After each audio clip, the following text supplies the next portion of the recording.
And welcome, guys, to finally. Sorry for the delays. We're just discussing stuff, and I'm nervously prepping stuff after we should have started. It's great.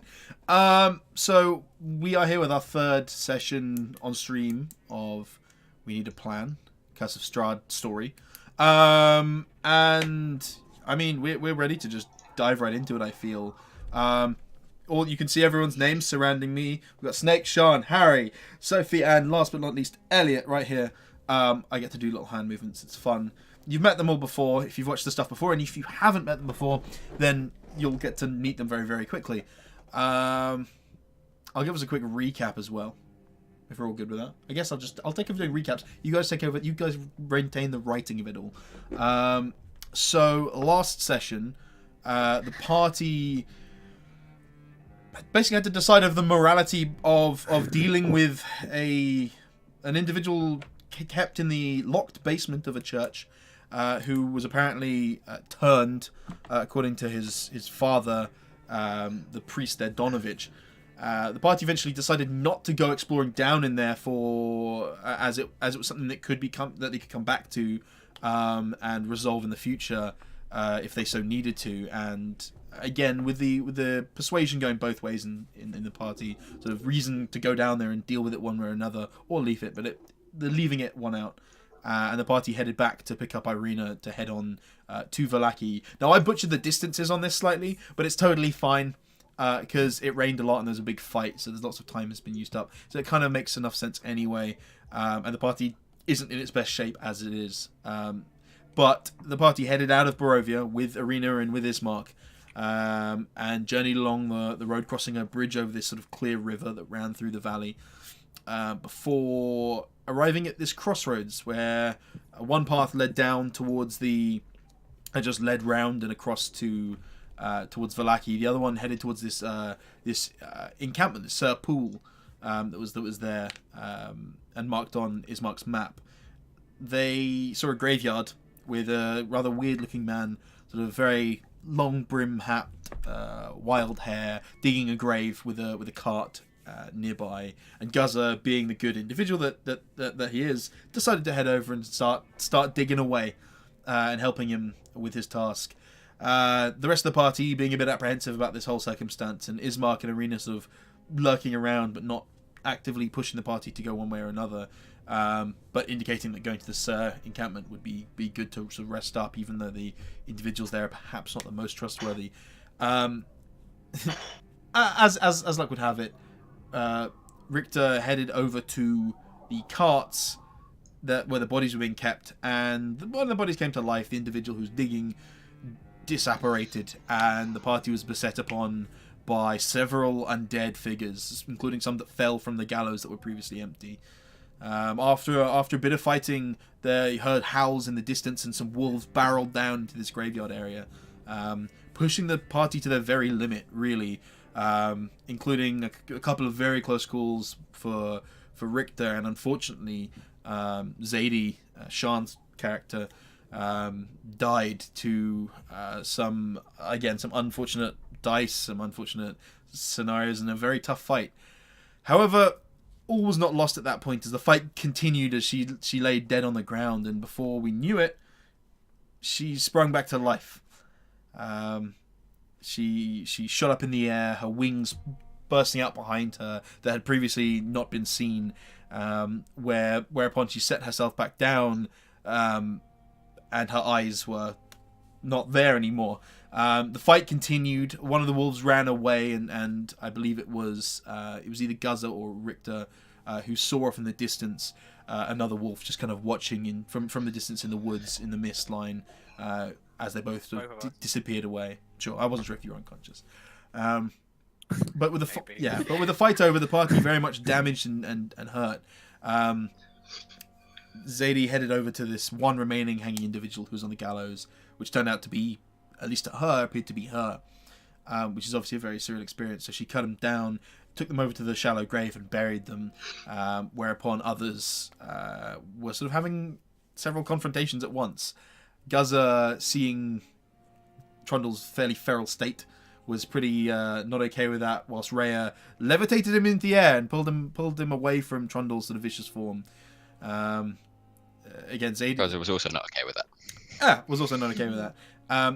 And during the combat as well, Guzza's, at least Rhea saw Guzza shift and change briefly for a moment, as they sort of revealed this face underneath the half-orc visage that they have, but with this rain downpouring continuing, or at least starting to subside, the party decided it would be best not to lurk around and started heading towards this encampment by the water, by this pool.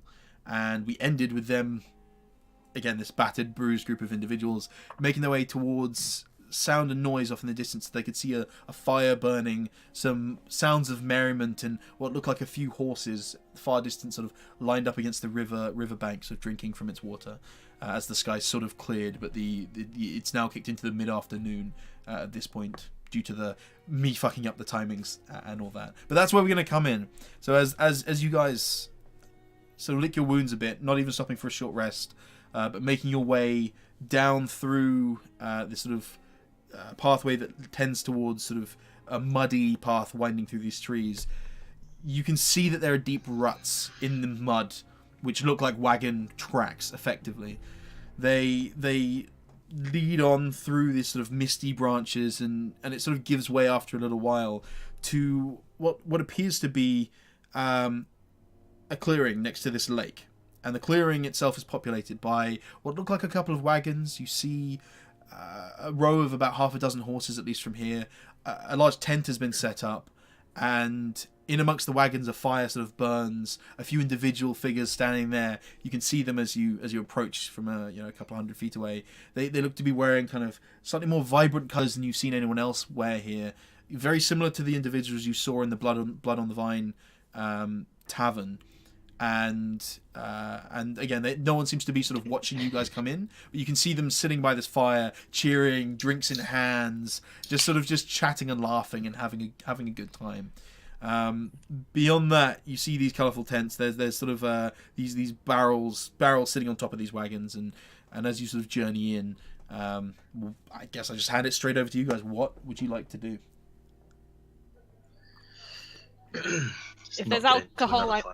If there's alcohol, I'm heading towards it. Yeah, I mean, they seem to be drinking fairly merrily, and they do look to be a little bit intoxicated as you approach. You're just heading right into this group of individuals. Is that what you're doing? I think I'm going to keep to myself. I've got 1 point of exhaustion. I'm just going to simply sit back, be exhausted. Sure. Yes. What time is it, roughly? It's kicking into the mid-afternoon. Like I said, I butchered the time slightly, but we're going to go with it. It's still light. Well, it's still light, but again, as I've pointed out many times, the skies are in a somewhat permanent state of being overcast. Again, Zadie, you probably wouldn't be able to tell the time for obvious enough reasons, as you can't really see light right now. But for the rest of you, yeah, it's quite clearly sort of mid-afternoon. The sun appears to be sort of heading to the west. It's still illuminated enough, but you're more than illuminated by this bright fire burning in the center of this group of wagons. Again, if you approach up, they'll sort of see you, and you'll hear chatter between them. You'll hear what sounds like a story being told, a tale being spun in the group of individuals. But are you just heading, like I said, to clarify, just heading straight up, Rhea? Yeah, I'll head straight up to them, and as I go, I'll sort of take off my hat and say, "Oh, good day to you, my friend." As you sort of step up again through one of the gaps in the wagons, which are positioned kind of round this fire, one or two of the individuals look over and just go, "Ah, welcome, friend. Come on in, take a seat." You look like you are having fun here. We always have fun. We are in desperate need of some fun, my friend. And it just, come on, everybody. Sort of smiles, picks a swig from this bottle, which looks to be a sort of a wine bottle, label long peeled off, and just thrusts it towards you. And just hands it to my you. favourite person right now. Favourite person. And I'll take a swig. Whatever it is. Anyone's welcome here. And he sees the rest of you coming in behind. You all sort of make your way in as well. Yeah, hobble my way in. Mm-hmm. Yeah, as you all make your way in, you hear a few more cheers of people. Again, these all appear to be men and women of all sort of slightly olive-skinned, slight tanned nature. They have lots of earrings and jewellery. It's not super expensive jewelry per se, or at least it doesn't look to be. But it's very defining. It's quite striking, and the purples and the reds that sort of overwhelm their outfits are really distinct and beautiful. A few of them wear bandanas. A couple of them have a few scars on their faces or their hands. And like I said, they wear rings and necklaces. But they see you all. They see you all, and besides just greeting you all and being like, "Hi, welcome." They do again offer you some alcohol, and to the worser-looking individuals here, they do look slightly weirdly at you, Zadie, as they see you come up. They're like, No way. "Jesus, what happened? What happened to her? I mean, what happened to you? have the Excuse me, scarf you have over. ears. I can talk to you." What's that? I have the scarf over my face, Oh, so I'm not just like hollow Oh, eyeing. okay. In that case, the response is more likely to be. -10 charisma. Well, the response is more like to be like, "What's her deal?" Sort of as you're maybe a little bit further away, being greeted by other individuals. The rest of you, sort of, one of them will sort of look at you, say Trundle, and be like, "What's her deal? She's taking a vow of not looking at anything. What does she like to do? What's going on here?" And to the rest of you that look like shit, they will quite frankly look at you and go, "You guys look like shit. Here, come. We'll tend to your wounds and whatnot." And they start sort of bandaging a few of your wounds if you let them. Again, this group of maybe a dozen or so individuals, if you bear with me, all sort of sit around this campfire. And if I read you correctly, there you go. As you all make your way in, sort of into the encampment, Ismark and Irina are sort of coming in as well. I haven't put them on the map yet, but they're sort of coming in as well.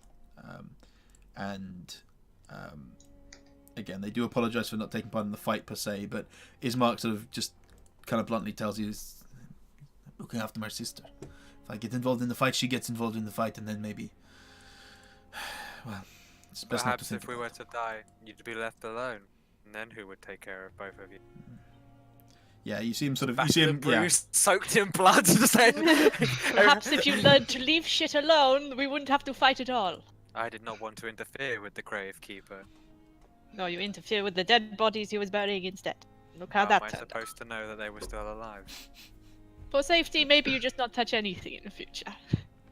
I recommend you hold your tongue. Just gonna keep walking. And you make your way into this encampment, and like I said, they treat your wounds and whatnot. There's no hit point regaining or anything like that per se, but for any of your open wounds that are visible, any sort of your blood-soaked clothes, they do their best to sort of patch them up for you, and at least provide you with that support, being that you're also probably all soaked in rain as well.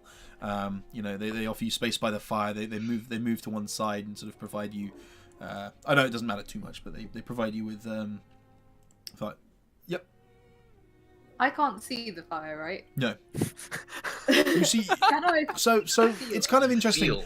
Visually, you do see the kind of the heat emanating. You can tell that there's heat through your vision in a way. Like you can still see the warping and the rippling of the log fire, and you can obviously feel the heat coming from it. But I can feel. yeah, but Okay. effectively you see no brightness or darkness. You just simply see individuals sitting around here, smiling and drinking, drinks in hand, merriment being had. And you see as their horses all seem to be just drinking from this water that runs by slowly, in the sort of at the edge of where the lake kind of seems to revert back into being some kind of a river. I mean, that's good because I mean, unless it was like the Matrix, then all she would see is fire. Yeah, well, it's one or two. I mean, I think seeing in the Matrix would just be just green text or whatever. In yours, it probably You just know be when white. he loses his eyes. Yeah, But it's yeah, like in yeah. the last one. And right? everything's like burning up, and bad things are in orange for some reason.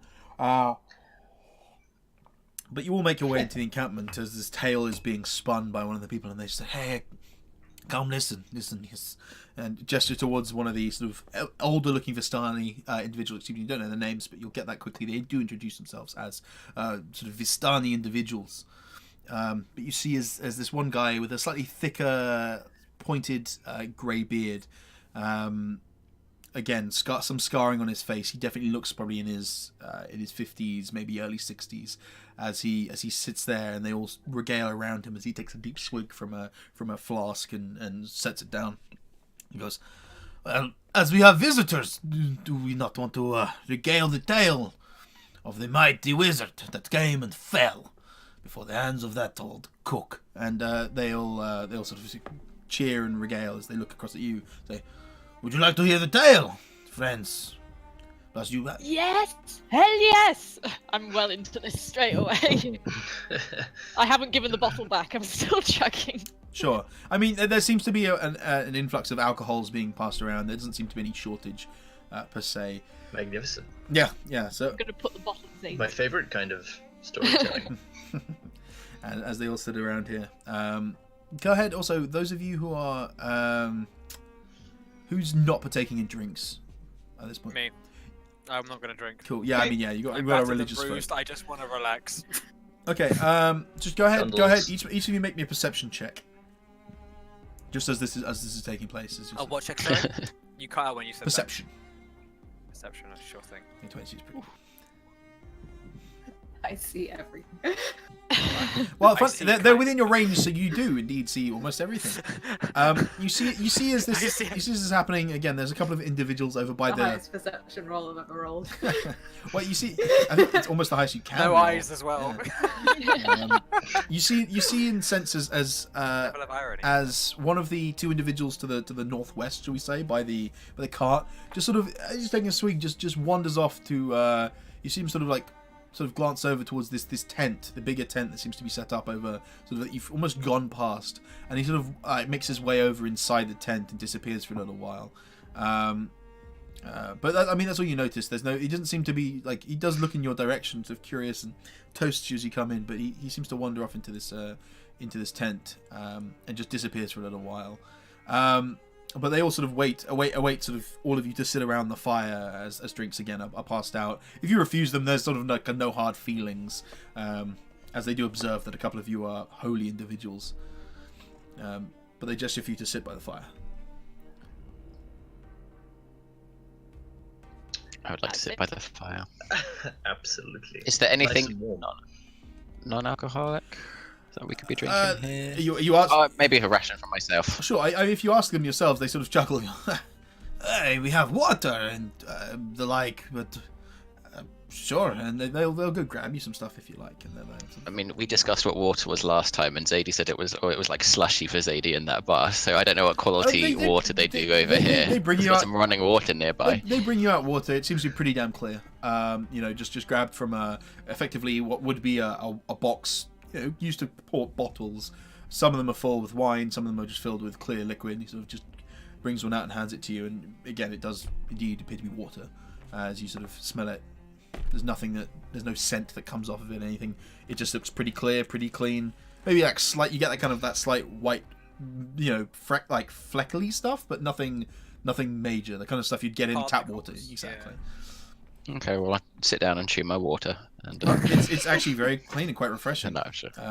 As you sit down, as the sun sort of moving over, this fire burns brightly. But the elder guy sort of says, "I hope you're sitting comfortably."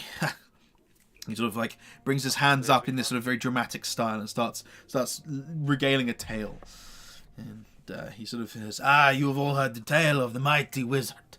Well, our friends here have not, so allow me to indulge myself as I regale it once more. And you hear some of them cheer, a couple of them sort of like moan, almost go like groan, just this one again, he's talking cock every time.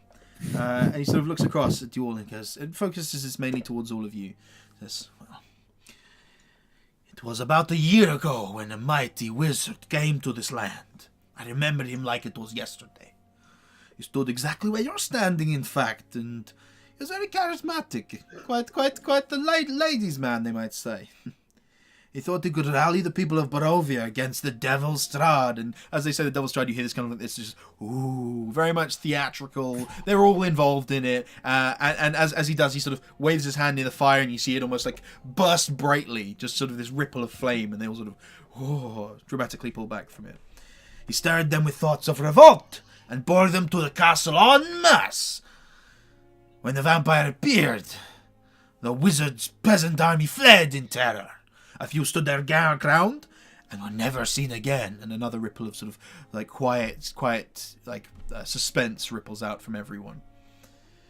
The wizard and vampire cast spells at each other. They battle through from the courtyards of Barovia, of Ravenloft, excuse me, to a precipice overlooking the falls. I saw the battle with my own eyes, and you hear this kind of like, no, you didn't, come from across the thing, and he looks up at the goes, you know I did, I was there. And he sort of the person like sort of chuckles and goes, it's all poppycock. Thunder shook the mountainside, and great rocks tumbled down upon the wizard, yet by his magic, by the very power he held within him, he survived. Lightning from the heavens struck him, and again he stood his ground. But when the devil's strad fell upon him, the wizard's magic could not save him. I saw him thrown 1,000 feet to his death. And again, as he sort of waves his hand, the fire sort of like almost like blooms up in almost like a mushroom shape, leaving just a little faint smoke trail briefly, as it fades out.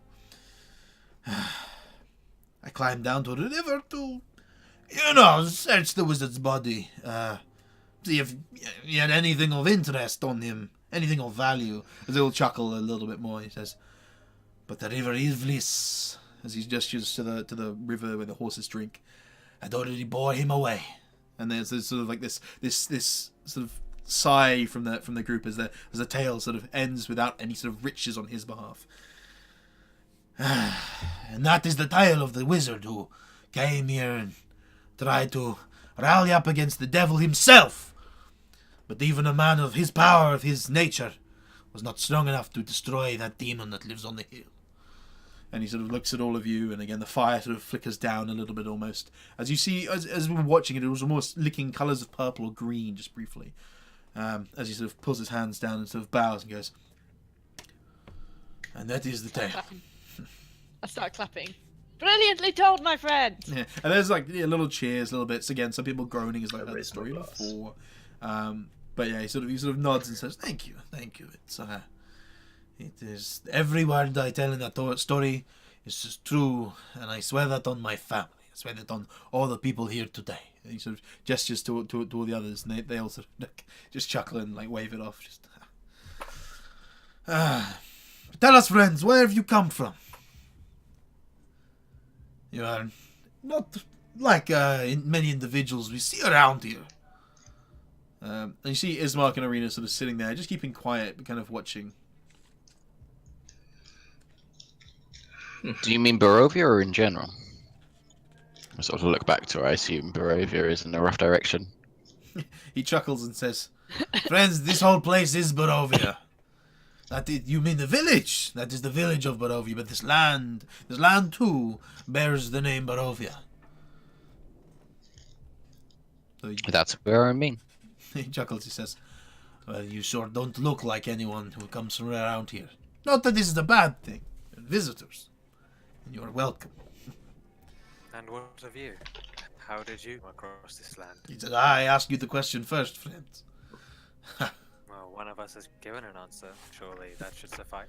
You have not answered the question, no? You simply asked another question, which I then... Here and there.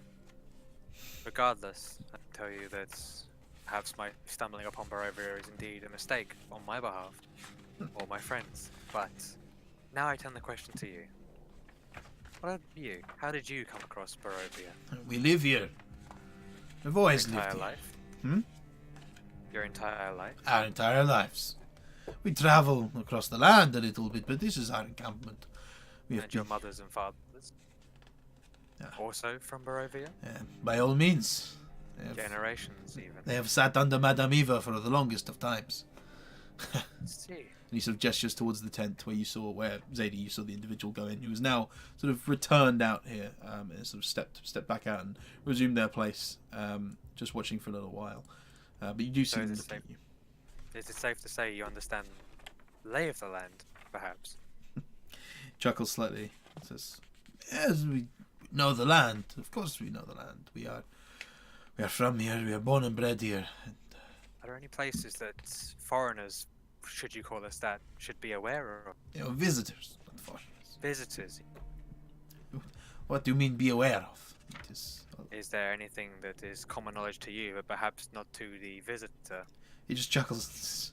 "Friend, you need to be less uptight. there's places everywhere of interest. This is a land where you can travel from east to west in but a couple of days. But Forgive my candor, but our last encounter wasn't exactly the friendliest, and perhaps curiosity got the better of some of us. I turned to the two holy individuals that decided to intervene with the gravekeeper. I didn't know. I'm asking. I mean, on behalf of she perhaps can't. all of She us. can't see that. She can see that. She has dark sight. Oh, can she? She doesn't not see me look at her yeah, you just as he leaks blood from his face. I'm gonna look straight back, and it's gonna be real disconcerting.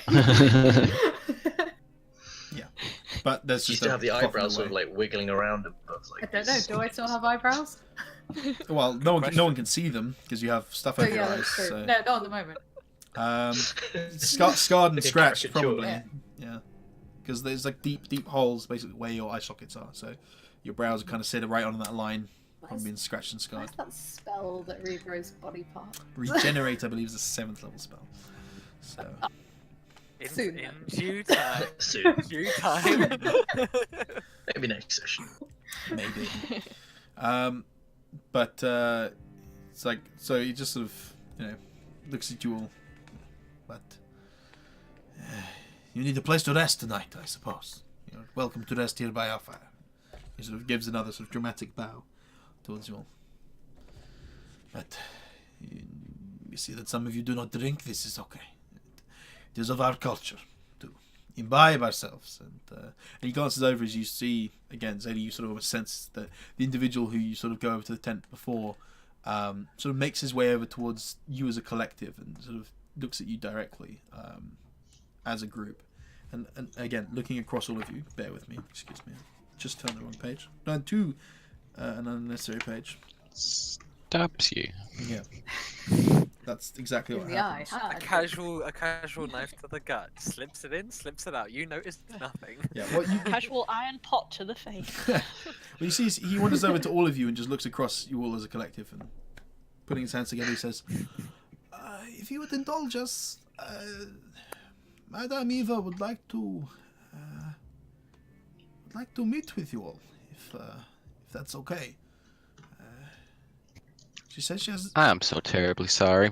I know you mean well, but it would appear that there's some sort of internet connection where it sounds like you're talking to me, but it seems like every other word I can hardly hear. It must be my ears ringing from that last bit. Bear with me. I'm going to tell because I had this down for fireworks tonight. I had the gain Must have down been a when little you bit. got It might help. smacked in the head. Yeah. I might have some of that here tonight. And he looks across at all of you. Looks across at all of you and says, "Madame Eva would like to meet you all if you'll indulge her. She says she has been expecting you." And he sort of gestures towards the larger tent to sort of behind some of you, the square-shaped one, as opposed to these little sort of propped up tents over to the west or behind you. Do we know that such, like, I don't know, sooths or fortune tellers or oracles exist in this plains? Go ahead and make a. Oh, I wouldn't know. You're the one asking. Yeah. Like that's a thought on Guz's mind. Go ahead and make. It's a tough one. I'd say history. Make it. I'd say any intelligence. Like animal. Any intelligence check that isn't nature, effectively. So, Arcana, history, religion. Any of those, right? I'm Let's just go. gonna assume that there Bet are. you're good at all of those. Let's go with Sorry, religion. all power. Keeping. As a religious man, Clearly not that religious. you've heard many a tale of such people. Whether or not they're true, you've no fucking idea. You know nothing. Yeah. Oh, she sounds delightful. Lead the way, good sir. Oh yes, please. Oh, this sounds so much fun. Yeah, he sort of looks across at all of you. You see Irina and Ismark looking We're somewhat in a very insultingly good mood. yeah, somewhat apprehensive, and I'm trying to lift the mood. and he sort of leads you over towards where the tent is. But he does sort of stop and look at Ismark and Irina and just say, "I'm not sure she wants to necessarily meet you. No offense, of course." And you see Ismark sort of looks stone cold. And he sort of looks at him and just goes, and looks across at all of you as you move across. And she goes, "We'll wait right here." Y'all gonna be okay out here by yourself?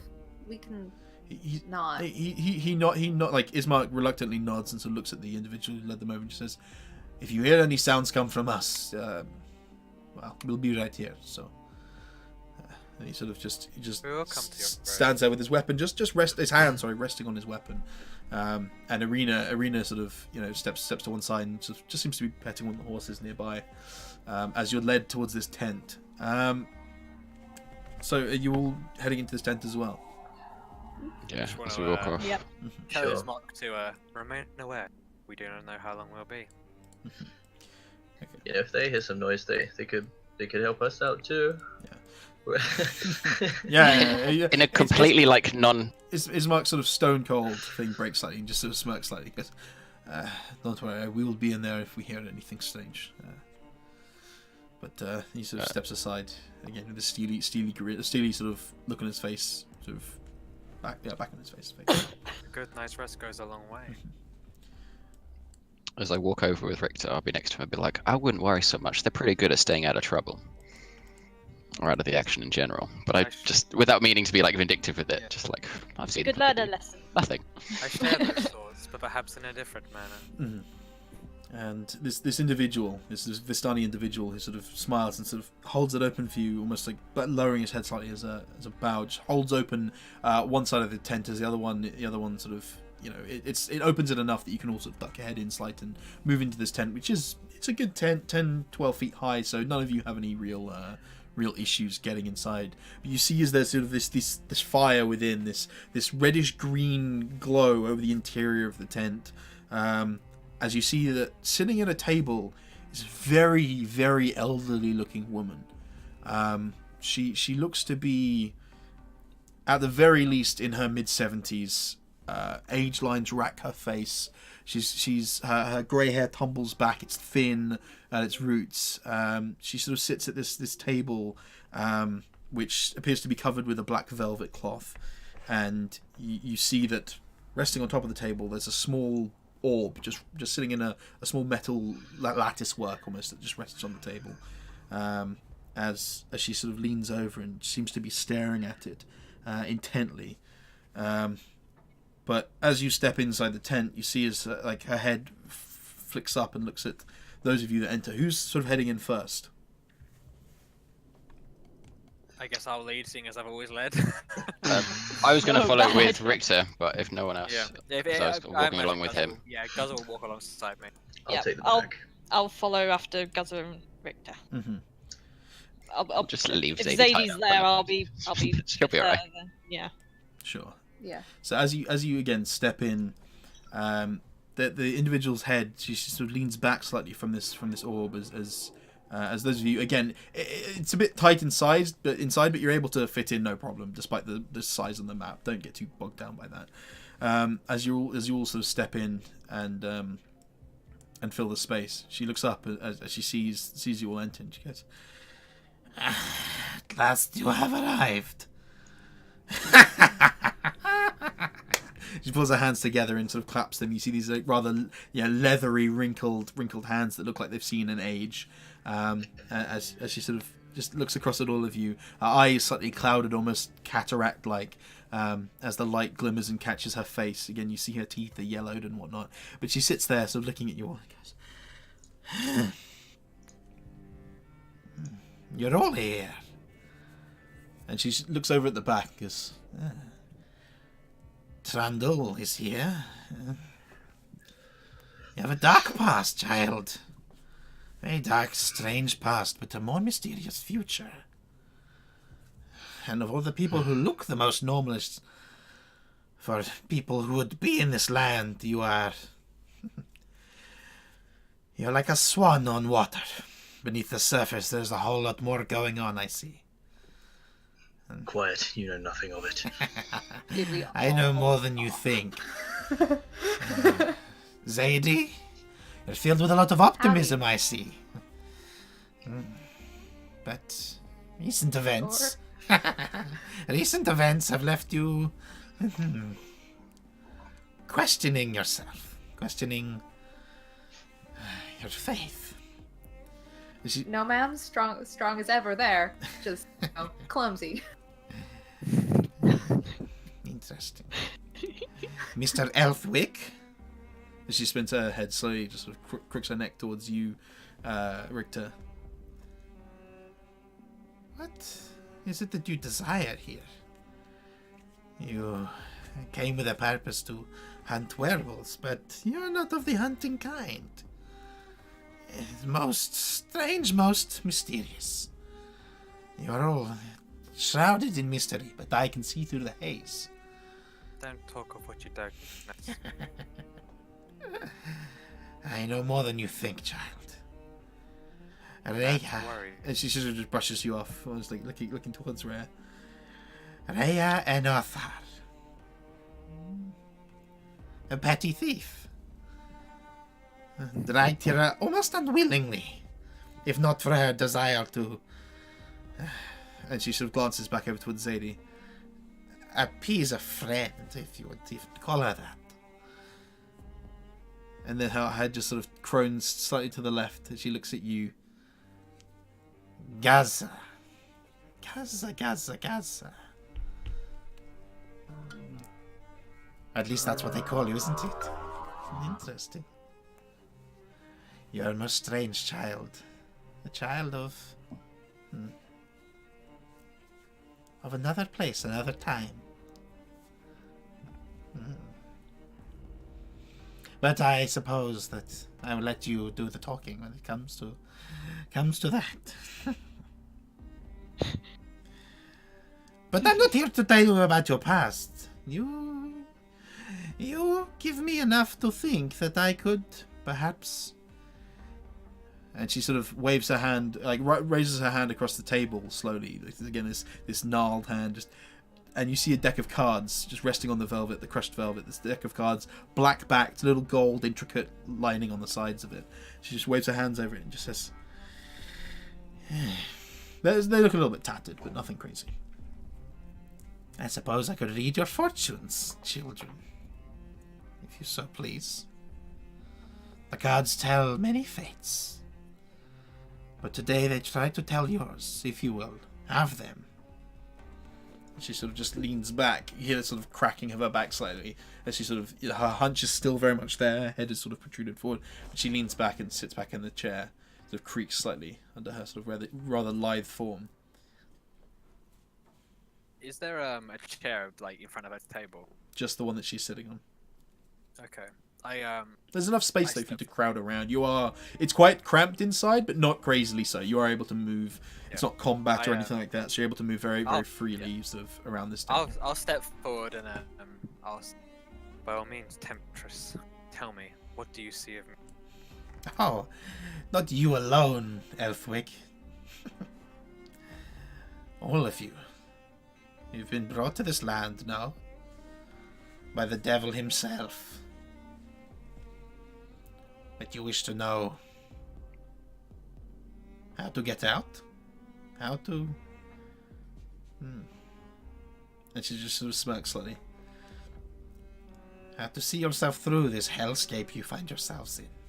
And her eyes sort of like, again, the cataract eyes, it almost looks just slightly off to one side as she looks up at you. You know of a way to escape? What did you say? If you could even call... I said, do you know of a way to escape? Should you even call it that? Why would I want to? I am perfectly fine where I sit here today. But you wish to leave now. Do I? How would you know?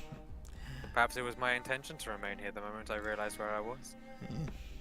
You have all found yourselves feeling more uneasy by the day since you have arrived. It has only been... And she sort of like you see her look up, her eyes cloud over slightly. It has only been a couple of days perhaps, but already you find yourselves doubting. You find yourselves unsure of why you're here. Is that not the case? Tell me I have my story wrong. Misfortune does shroud our party, you are correct. So it does.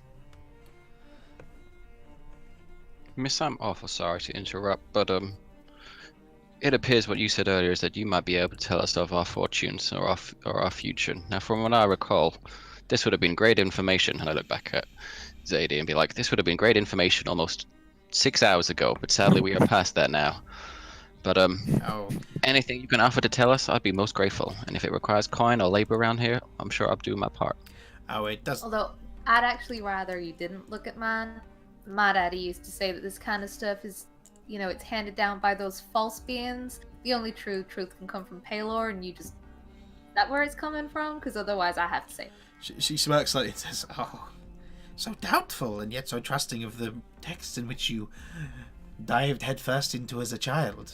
It's interesting that you would not perhaps seek outside consultation in a place where even your lord is not known by his original name. You think Palor will be looking over you here in this place?" I do, I just, and he is. oh, Zadie, you lost your eyes, not your mind. This woman is here to help us.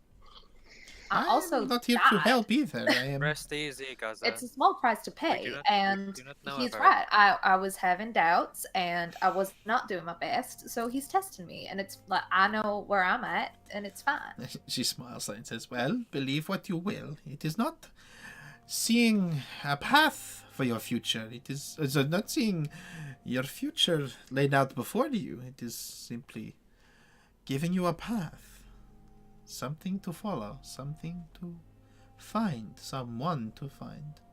The cards themselves, they speak in mysterious ways, but you can rest assured that any reading that comes from this table will be truthful." And she just sort of looks across at the table.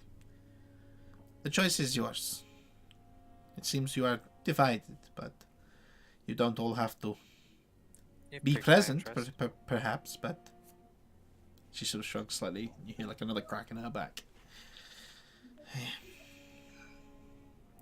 Come on, Zadie. What harm could it do? If you don't believe it, then you listen and you ignore it. It's fine.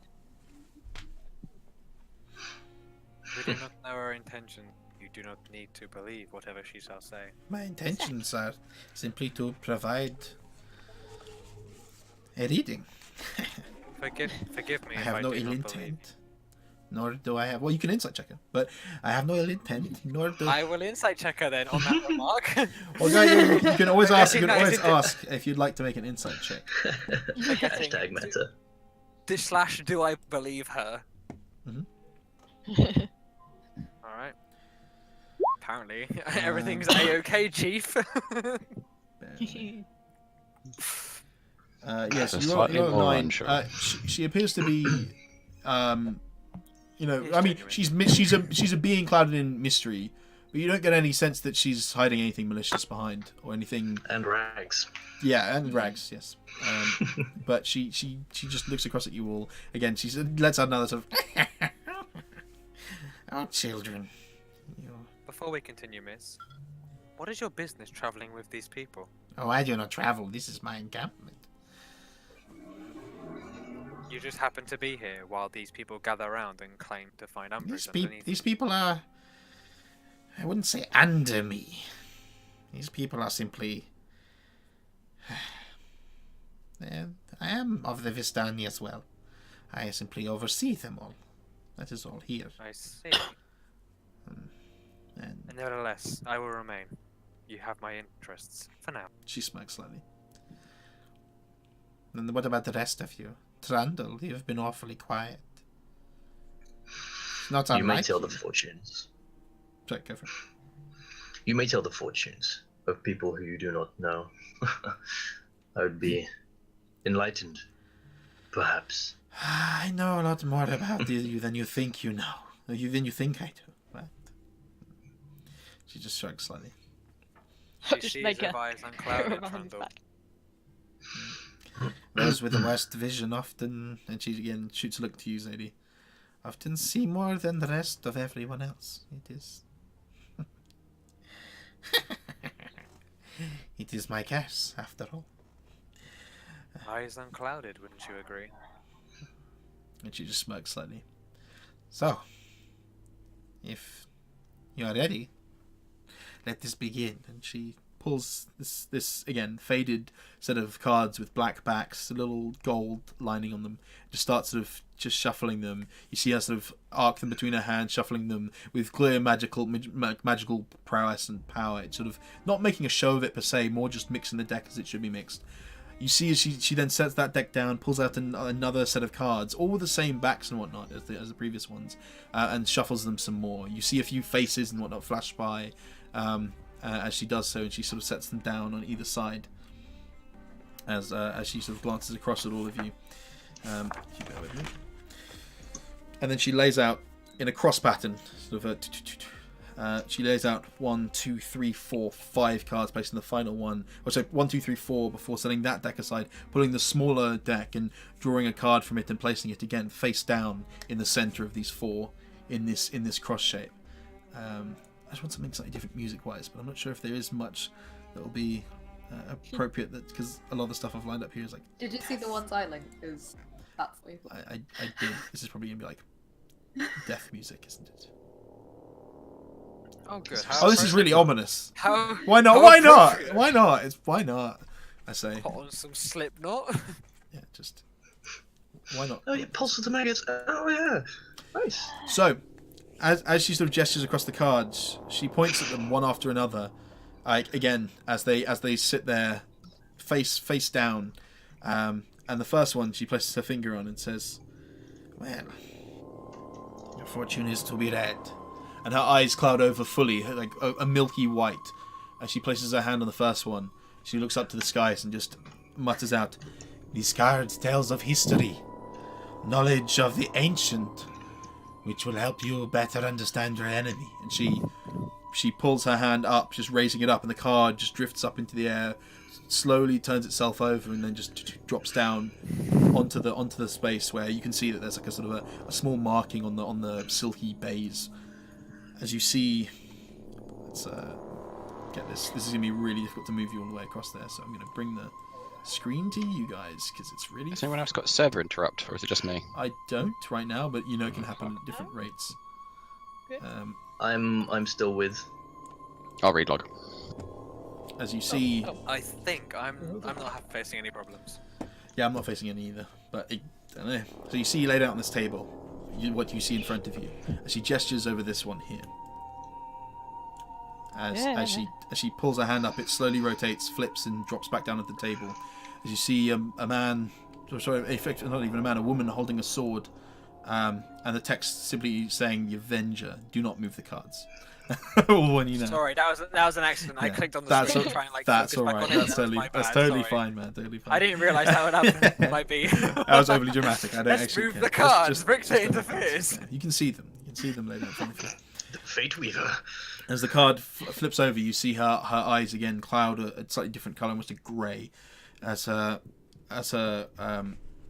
words spring out. In fact, let me just double check this. I want to make sure. Question.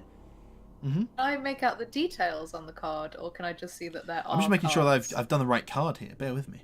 This is one of those things where I'm like, did I put the right cards out? He's gonna give us like a Hold really on, like hold on, boring are you- fate. Are you like pre-planning our destiny here? Because I don't know. Fuck Oh, off for okay. my pre-planning your destiny. Of course I am. Sadie wants to know if she gets her eyes back or not. Yeah. Madam Eva's just like, oh, excuse me, let me just consult my book. I don't remember. I don't know if this was the one I was supposed to put It out. don't there. matter what the card is. You just make up It's some your card. nonsense. You know I'm gonna die first. I got almost instant twice. But actually, no. Technically speaking, someone did die first. Yeah, I was gonna but, you say know. like Yeah. you can't really call that. But I'm talking about like perma death, Permadeath. as I've done multiple times.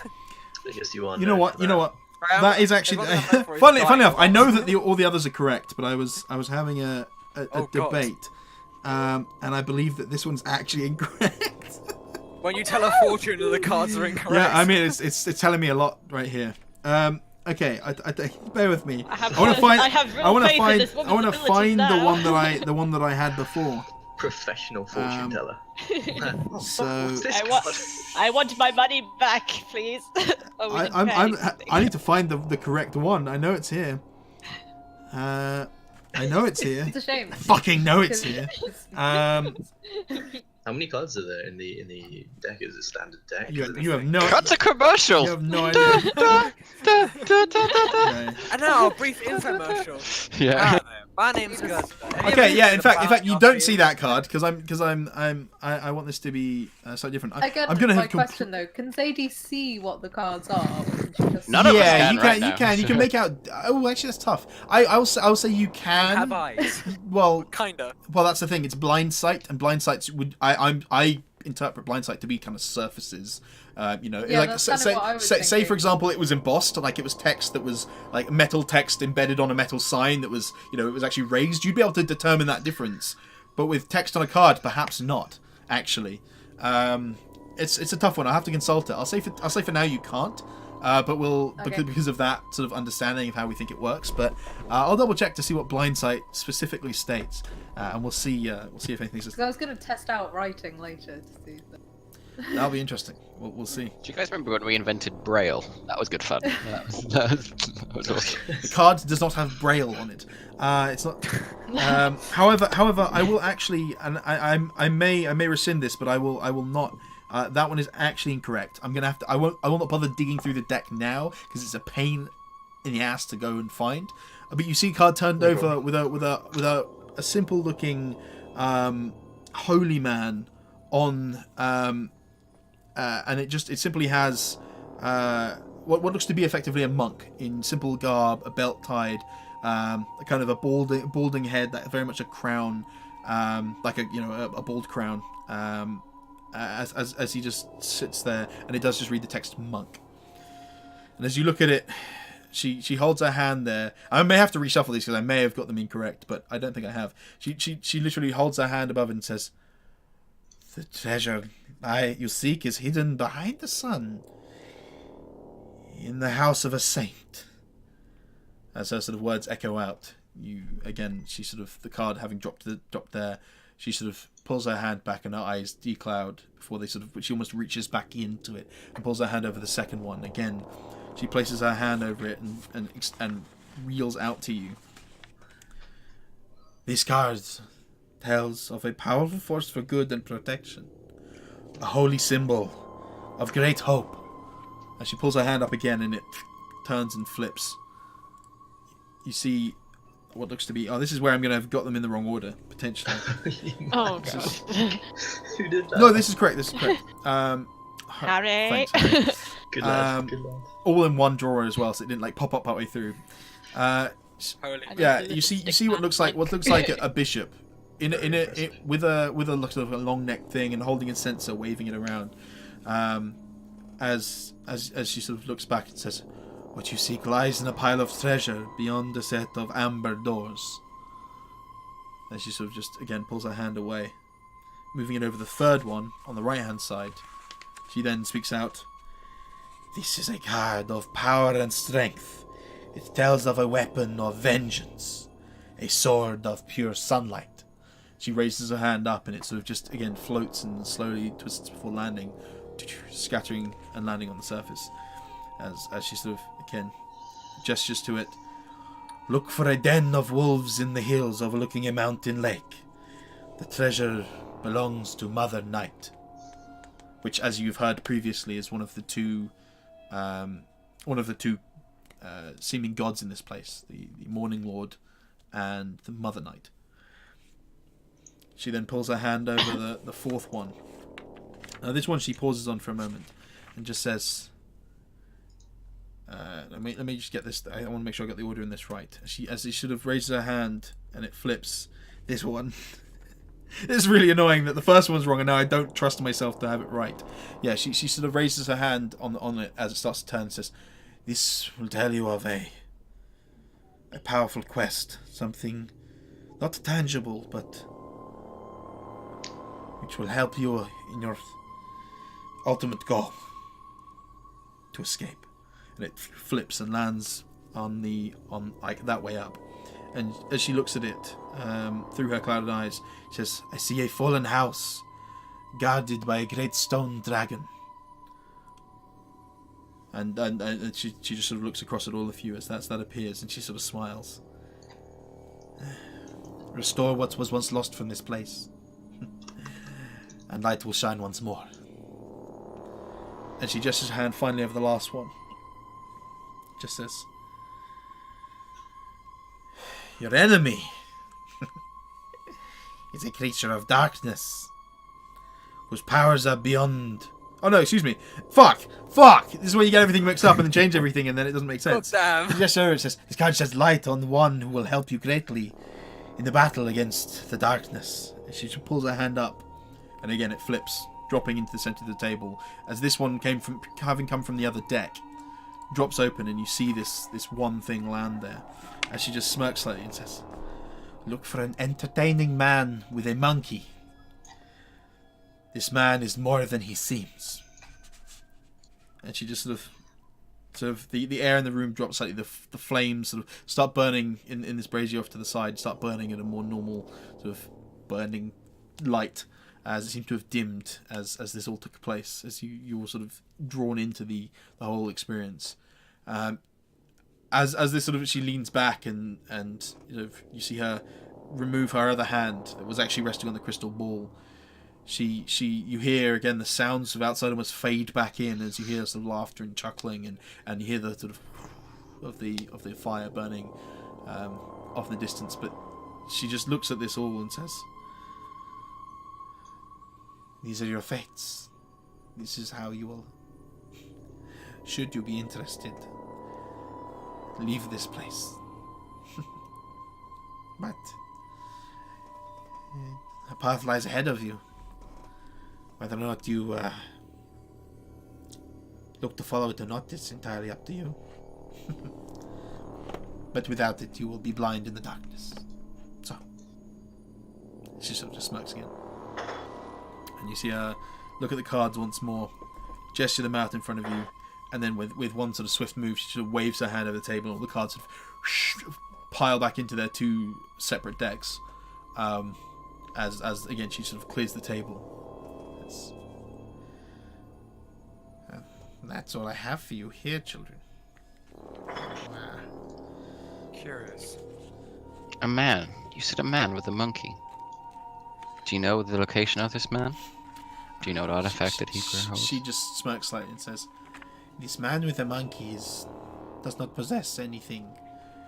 They themselves appear to possess great strength to aid you in this fight against darkness, but I simply impart the wisdom to you. I cannot... It's the monkey. I get it now.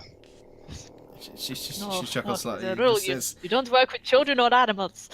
She chuckles slightly and just says, whatever you think it might be, you can search in that way. An entertainer, you say. Would you call the man with the monkey there? What's that? Sorry. I said, would you call the man with the monkey an entertainer? Sorry. That's what the reading said to her. I will give you all text for this. She's again as she sort of waves her hand over. Look for an entertaining man with a monkey. This man is more than he seems. That's all that is said, and she sort of looks back and says, "This is what the cards say. That is all that they impart. Interpret them how you will." Is it safe to say our actions are bound by the cards? She shrugs slightly and says, "By no means. Without them." Interesting. But without them, she sort of looks at you all and says, "I've seen you, and you seem clueless, lost in the darkness. Maybe this will give you light, maybe not. Now go, enjoy yourselves."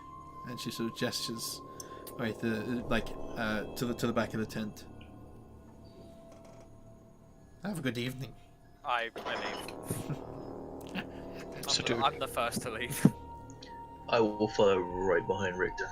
Mm-hmm. I'll say thank you kindly, ma'am. See you later. Do we have to, unless I start rooting from my coin purse, if such a thing exists, Mm-hmm. and start rooting through, No. is there an admission to this? She said, yeah. Before you even say that, she just chuckles and says, "No, there's no payment required." Oh, Gaza. They'll find out eventually. One of them already has, but... I'm just gonna start just sort of giggling behind my hand. Drunkenly Yeah, giggling. she sort of, Yeah. she sort of just looks at you and smirks and cackles some more, and then just says, "Go, be gone from here. I'm an old lady and I need to rest." I'll turn, and as I'm turning, I'll just give Guds a little sort of punch on the top of the arm. Still drunk, giggling, and just go right. And she sort of just looks at you and smiles slightly. And just walk out. Keep walking. No, Thank you very much. Yeah. So, guys, are you leaving as well, sir? Sorry, Okay. I said that Oh, earlier, sorry, but sorry, I must have not Yeah, heard. sorry. So you make your way back out to the fireside. I'll provide you with all of that information in a somewhat written form as you make your way out of the encampment. And I will. In fact, I mean, we can go through it now if you'd like, so I can give you text on it rather than having to remember what was Sure. said by. Yeah, give us a text. Yeah. Well, I mean, pretty much as soon as we get out, Zadie's gonna be like, "See, my daddy met guys who met people who did that all the time. The thing is, there wasn't anything she said that she couldn't have gleaned just by looking at us. I mean, we come in looking all beat up and bleeding and Alice, and she's like, "Oh, you guys don't know what you're doing, and everything's to do with the sun, and I've got the big Pelor symbol right here. It's silly, is what it is." She's more than what she seems, Zadie. It would take time for us to truly understand her nature. I'm skeptical, but Her nature's I asked her. misguided. Like, I believe that she believes what's going on, but there ain't nothing there that she couldn't have just worked out by looking at us and being a little bit insightful, you know? she said the cards don't bind us. Whether She or said not our that name. remains true. We Did we introduced introduce- ourselves on the way in, and that Did guy we? came in and out. I made no mention of my name, and yet she called me by my surname. Very few people are aware of my surname. Even I tend to forget. Guys, and Trundle is perhaps the Might closest be the person to drink. me. I didn't partake. yeah. Anyway, remain I just skeptical. wouldn't let it get into y'all's heads, especially about that secret stuff, because who ain't got secrets, silly? Oh, I never think it. No, nobody's got secrets here. No one at all. I have no secrets. You are the most. All- suspicious. No, that all is make true. You do deception- not yeah. have secrets. It's like all Group make deception check. all group deception check and group insight checks. No, I'm kidding. I'm kidding. I I'm said kidding. the opposite. I said everybody's got secrets. I Like- will. But We're all fucked. But yeah, as you make your way back out, you see it's Ismark and Arena are still just right there. Just as you see you come out, Ismark sort of starts following alongside and just says, "Oh, well, what did she want?" She speaks foolishly. Don't trouble yourself. Sort of like looks across at the rest of you. What does she speak? Claiming that we're bound by cards. Justice, an entertainer of sorts, guides our way. More power than we assume. It's a typical thing you expect from someone who Stone giants. relies on this kind of work. Stone giants, a whole menagerie of things we would not expect. There was no mention. Monkey. There was no mention of stone giants behind. Oh, I meant stone dragon. Stone dragon, then. I'm a little drunk, I sorry. copied what she said. God damn it. I'd appreciate it, Raya, if you didn't provide false information to the Sorry. only trusted people we know. Plus, here. she called Ray a petty thief, and Ray's very accomplished. Oh, I am. Yeah, that's what gave her away for me. You'd only take one look at her to realize she was trying to find her way into her pockets one way or another. Thank That was you. such I a good like you comment. too. I wouldn't trouble yourself. I he, don't. he like squints across at you and he says, "This Madame Eva is someone even I have heard of. She said that her words do ring true." So Anyone could claim of this power. he smiles slightly. Says, "As far as I know, she has been here since I was but a young boy." So Her age does not speak of wisdom. he smirks slightly and says, "I suppose that." Wipes I would. the crusty He looks across at you, and he just says, "This land is perhaps not what you're used to back in wherever you're from. It is Well, we are visitors. any words aren't we? you've heard are best shared. We are as open with you as we can be." Would you recommend we discard any previous knowledge we had of the world in favor of whatever we find here? He smirks slightly and says, "Well, not everything. Liars are liars, thieves are thieves, but I just eye at Raya as he says that. yeah. And but And fools are fools. A spade is a spade, one might say. However, should we discard all previous notions? That there are people he sort of you see him hang. with He's still answering your question originally, and he's sort of Yeah, like I know. saying, understand. "It is well, I have not sought out her wisdom, but." And he says, "Partially because I just don't like these people, as upbeat as they are. Yeah. But Your guidance is more valuable than you know is, Mark. I appreciate it. but he smacks me because, but her words, whatever she's told you, I can tell you of whatever she's told you. I might be able to provide information. Maybe not. I simply do not know. But like I said, if she has told you that." She glances back to Arena, who's there, sort of, just not saying anything. She seems to be pensively thinking. Told Is you of any this, threat to Arena, then I would like to know. Is this location on a hill? No, it's right by a riverbank. It's Okay. it's effectively Yeah, it's running okay. down towards the water. It's pretty much flat, and there's like a very thin, silty, almost beach, shall we say? It's like you can see it on the map. It's like 5 feet wide before it hits the grass. And the river is moving very slowly. She speaks of an entertaining man, or monkey, fallen house and great stone dragons, den of wolves on a hill. Vague, but could mean anything. But you know this world better, perhaps any of us do. So I trust you with this information. You have not led us astray so far. Say these places again. A den of wolves on a hill, a fallen house, great stone dragon, You seem thinking. an entertaining man with a monkey, And the sun sword. He's Don't forget more. about the sword that was and made of of sunlight. course the sun sword. Gesturing towards Zadie. Sure. So I'll provide you. I'll, You're just looking entirely in the wrong I'll direction. provide you with the information, and I will. Again, it's gonna be kind of hard to hand out per se, It's- but I want to be able to hand this out to you so you can understand. It's all right. Take your time. Yeah, just bear with me, because I want you both to read it, rather than having to remember I what. think Guz. Yeah. Hmm? I think Guzza always like mishears things, or like doesn't quite understand phrases because obviously he's low intelligence. So he'll be like, "Richter, you're being an asinine. She said what you heard, and you believed it. Now, is anyone going to talk about these damn huge horses over here?" And I'm going to just look at these big old horses that are to the north of me. Are they this size? I haven't scrolled up.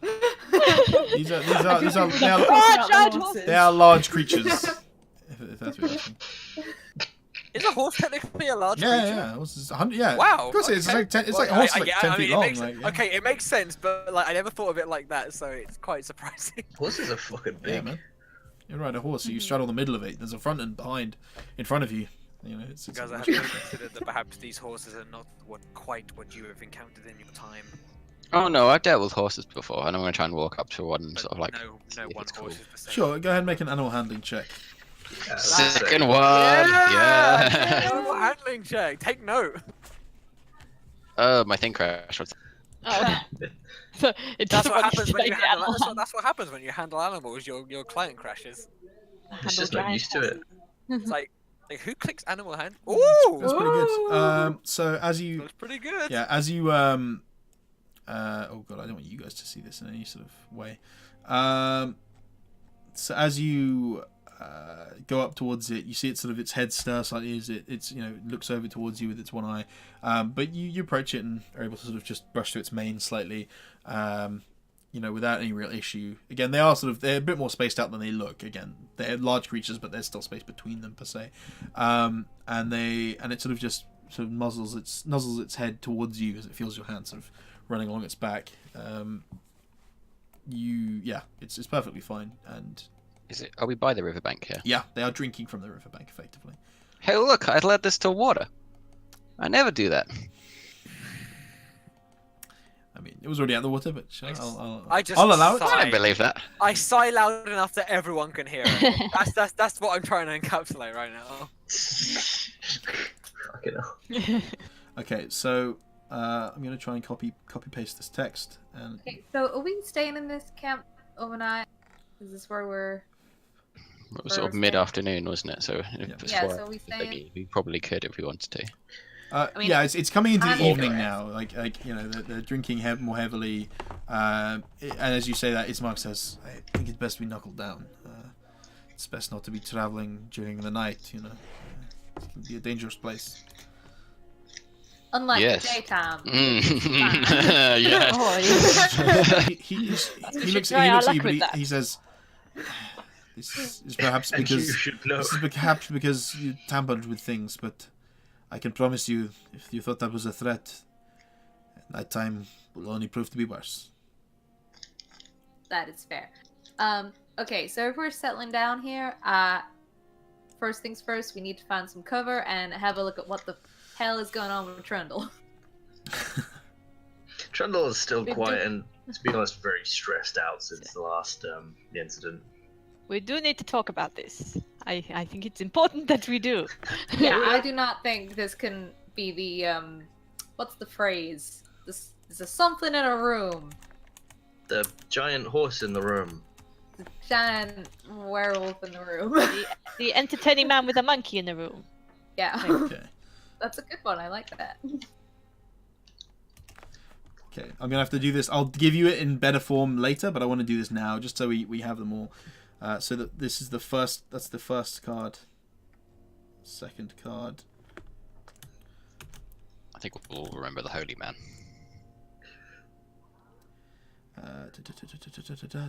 Of course we will. Sorry, it took me a moment to remember it, but Lester, nowhere. You'll remember the Holy Man. Took me a minute to remember the Holy Man, but I will remember the Holy Man. There we go. Is there anything to eat, obviously, in the camp? Yeah, they seem to be eating. Over the fire, there has been something cooking, effectively. God, You it's can a We whole- smell have sort of a broth tent, boiling. don't we? Like Ismark packed a tent. I remember. He did. He did. Yeah. indeed. All right. I'm gonna go start setting the tent up with my eyes covered with a blind. Mhm. Yeah, you start setting it up, and it's. I mean, you. Get loose fingers as well soon. just, Are you not getting that I can see? Tent peg goes through the foot. Ah! You can see it's just funny. yeah, they're gonna come out slightly weird messages, but again, like I said, I want them. I mean, everyone falls over those tent tripwire things anyway, so you know, Yeah, you're not that alone. is fair. There's nothing. Oh, yeah. Fuck. All the time. Anything You, to fucking- do. fall Yeah, over, guidelines you are hurt your just the face, worst. your knee, all the time. Guidelines, thank you. Well, How sober is our young white-haired thief? Not. Go ahead, So you're just talking go to ahead me and make a Constitution save, please, Rhea. Oh boy. Okay. it's gonna be a 3. Calling a 3. Shush. Actually, I can't get less than a 3. Calling a 3. No. I mean, you're drinking. Three You're of drinking. 19. You're drinking heavily. You're going to be drunk. That's what you said. So that's kind of difficult.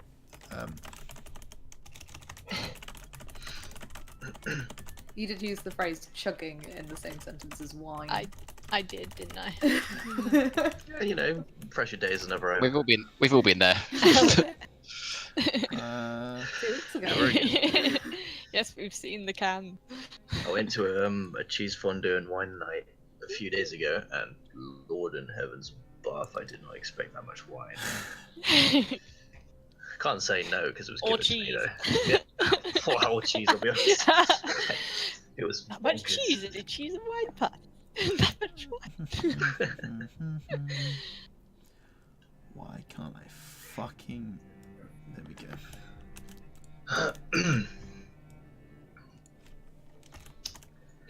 So, The marmite. Oh, Craig. This all looks very fun. guess we all need to roll initiative. We're gonna kill us. Oh, I don't think we could take on this many horses. You know what they say. Okay. Can I not be involved in this? I don't want to fight the horses. I want to put that out there. I'm not interested in fighting the horses. I want to sit down, heal up a little, get my spells back, and then maybe I'll bash one of you in the head. But You want a cheeky, like, It's couple okay. of While HP. while you're avoiding fighting the horses, you'll go and you'll just pick up a teapot, and underneath it will just be a fire giant somewhere. Cool. There you go. Right. There we go. Knowing my luck, I'm Yeah. gonna There's pick gonna up be a a frog. teapot. You'll step on gonna a be a little bug, frog. and a blue dragon will appear. So, Well, this is me we're talking about. Anything I interfere with inevitably leads to a roll for initiative. So let me pick up the teapot. See what happens. yeah. And You anger the tribe. well, no. I mean, as you guys head out of here, The just horse's turn. as you head out of the tent and head back here and have your conversation, these Vistani have sort of moved in to fill the space that you created in the circle. But as you make your way, you see as some of them are sort of traipsing off drunkenly, heading towards the tents over in this direction. Seemingly to sort of head to bed effectively, or like head to just drink elsewhere. And they make more space for you again to sit by the fire once more. As they sort of see you come back and gesture to you sitting there. So tell us, friends, what did the great Madam Eva have to share with you? I'm kidding. It is whatever she shares between you and her. I'm one to drink rather than think at this time of day. A curious fortune, perhaps. Yes. And he sort of just takes a big swig of his drink. And Has she Little raises his glass. Mhm. Has she told your fortunes? Like, should I even call them that? It's not for us to share, and I'm merely curious if she has said something to you. I don't wish to know what it is. I just want to know whether or not you've consulted her in that matter. we are not ones to be bound by such things. I'm sure she's told all of our fortunes in time, but That's all I wanted to know. I can't ever remember what she said. And you hear a chuckle come from a few of the rest of them. A drink, if you will, but I will remain with water. And I pull out one of my flasks. Sure. Sip at some water. Secretly filled with blood. Just clean out the blood in it. Oh, trying to make me out to be this blood weirdo. Oh yeah. That's You are I'm the one doing that. weirdo. Yeah, sorry. Been well established, you are a blood weirdo. Yeah. You don't Still know walking that. around with You syringes. do not know that. None You of you collect- know this. You collect people's blood. That is weird Yeah, but enough. you don't know what I do with it. So enough. Any, I don't need to know what you do with it. anyway, do you guys have any? I drink a glass of water. Chill out, guys. I know you're fucking around, but let's focus here. Yes. Yeah. So, you're looking to as the night or the evening continues on. Are any of you looking to do anything specific? They suggest to you that you can take one of the tents between you all, just for the night. They gesture towards this tent basically behind you, right here, this one here, and indicate that you can just have it as a couple of individuals go in there, clear just a couple of things out, and beckon for you to be able to use the tent for the night, as they. Well, as they I'll be relocate. asking if they have any shrines to what did they call him? The Morning Lord. Morning Lord. Yeah. They'll chuckle, like in camp. They'll chuckle and just say, "No, we do not have anything of that nature. It is Okay. nothing And then against I'll it. By all say- means, pray to your gods. It is." And then I'll say that, in just for like thanks for your kindness, letting us stay. If there's anybody who needs medical attention, I will offer my services this evening. He chuckles slightly and just sort of gestures to the rest of your group and says, "We're all okay. Besides, They can take care of themselves, and I'll take care of bits too. But if there's anything else that needs doing, let us know. he nods and again directly sort of sways his hand and goes, "It's totally fine, friend. It is we're all okay. Maybe a little bit too much to drink here and there, but nothing that will put us out of action." He sort of just looks across and goes, "It is getting late. I must be quick to bed." And he sort of gets up and makes his way to one of the other tents over here. As you see a couple of the women sort of make their way to one of the other tents, and again there's still a few people sitting by the fire as the evening rolls on. The revelry continues, but a bit subdued as you see that one or two of them even pass out just sitting there by the fire, just near it, just resting up against one of these wagons that seem to have been set in place with blocks under the wheels. But is there anything you guys want to do at this point in time? Well, maybe then I will take the time and walk past Zadie and say, if you are offering assistance, it seems perhaps maybe I am in need of it. and I'll make my way to Oh, just the tent. No shit, honey. You make your way to the tent. And I'll probably see if I can catch Richter's gaze or his eyes. I mean, sort of yeah, you flag him you down. walk right past him. If you want to Yeah. flag me down, I will notice. So I'm not particularly doing anything. Hey guys, let's go get weird. What was the stretch for? Let's- Why do you Let's assume get it's gonna get weird? Let's get I mean, the weird with first this thing guy. I'm doing is taking my clothes off. So So you all head inside the tent as Chandler's That ain't weird. peeling his clothes off. And Richter, we talked about that thing earlier with the thing. Now it seems I like a good time. can leave distance, but I warn you, something may be interesting.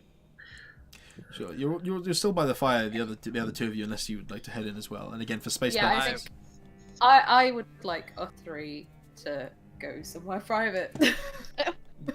sure, make it sound strange, but sure. Yeah, I mean, all of the members are totally welcome. But I I know if you want to disagree. do. If they Pretty want sure to it's 2 do- members right now.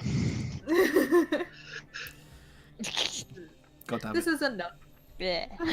Oh, sorry, I meant Gazza and Raya. I didn't know what you. Yeah, sure. So as you head into the Don't tent, eat a banana. Really? Really?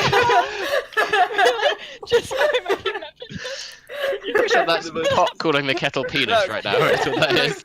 Let the man eat his banana, okay? He doesn't necessarily have to be a sex offender. so I don't- if you'd like to continue D&D, as you head into the tent, again, it's not too much space in here. There's 3 hammocks sort of lining each sort of side that isn't the entrance, and there's a few sort of belongings tucked in here and there. There's like a bedroll that's sort of tucked to one side that you can open up and use on the floor. But the 3 of you make your way in there. Guzza, Rhea, are you following? You not like they not so subtly move over there. There only are 5 of you, and 3 of them have gone. Irina and Ismark sort of sit by the fire, eating sort of a bowl of stew quietly. But Ismark sort of says, if one of you could relay the information she gave you again, I might be able to help. You've named places, but Sure, I can tell you. Let's see, what was it? Some creepy thing of a monk, and I'll just basically relate everything to her. oh, you're actually going to relate. Okay, I was going to be like, as you drunkenly spiel stuff off, he looks quizzically towards Guzzer as if it's any of this correct. But yeah. I'll quizzically aid where need be. Okay, so No, a den of wolves, not a hen of wolves. What even is a hen of wolves? I'm sure it was a giant stone. A giant stone? Or a stone giant? giant stone. Guarded by a giant stone. so as you list these places off, he kind of like, you know, going through the ones you've already mentioned. Like he sort of goes like, you said a stone dragon. It does not mean much to me, but you know, den of wolves. He sort of just shrugs. He says, Mountain Lake is. And you see him pause for a moment. I should make sure I get these names right. I mean, there's a couple of names. There's Lake Zarovich, north of Valaki. It's quite a large place, and beyond that, you've got there's Lake Baratok to the northwest, but it's quite small. They're both near enough to the mountains, I suppose. Just to the north, as you can kind of see from where you are, as with relative clarity in your local vicinity, with the trees only on the other side of the bank. Off in the distance, you can see mountains obscured by a sort of fog and mist off in the distance. They're very distant or comparatively distant, but he shrugs on that. Beyond that, and it's only when you mention the in the house of a saint that he sort of like stirs slightly and says,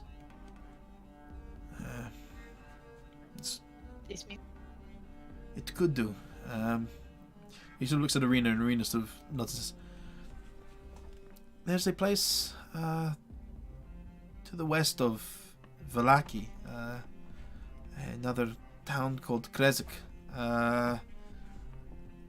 Above it sits a monastery, a chapel, an abbey.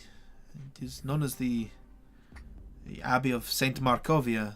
It is by name alone at least something, but it could refer to any of the churches as well. And she sort of just like, you know, sort of gestures back towards Barovia and gestures towards, in both directions basically.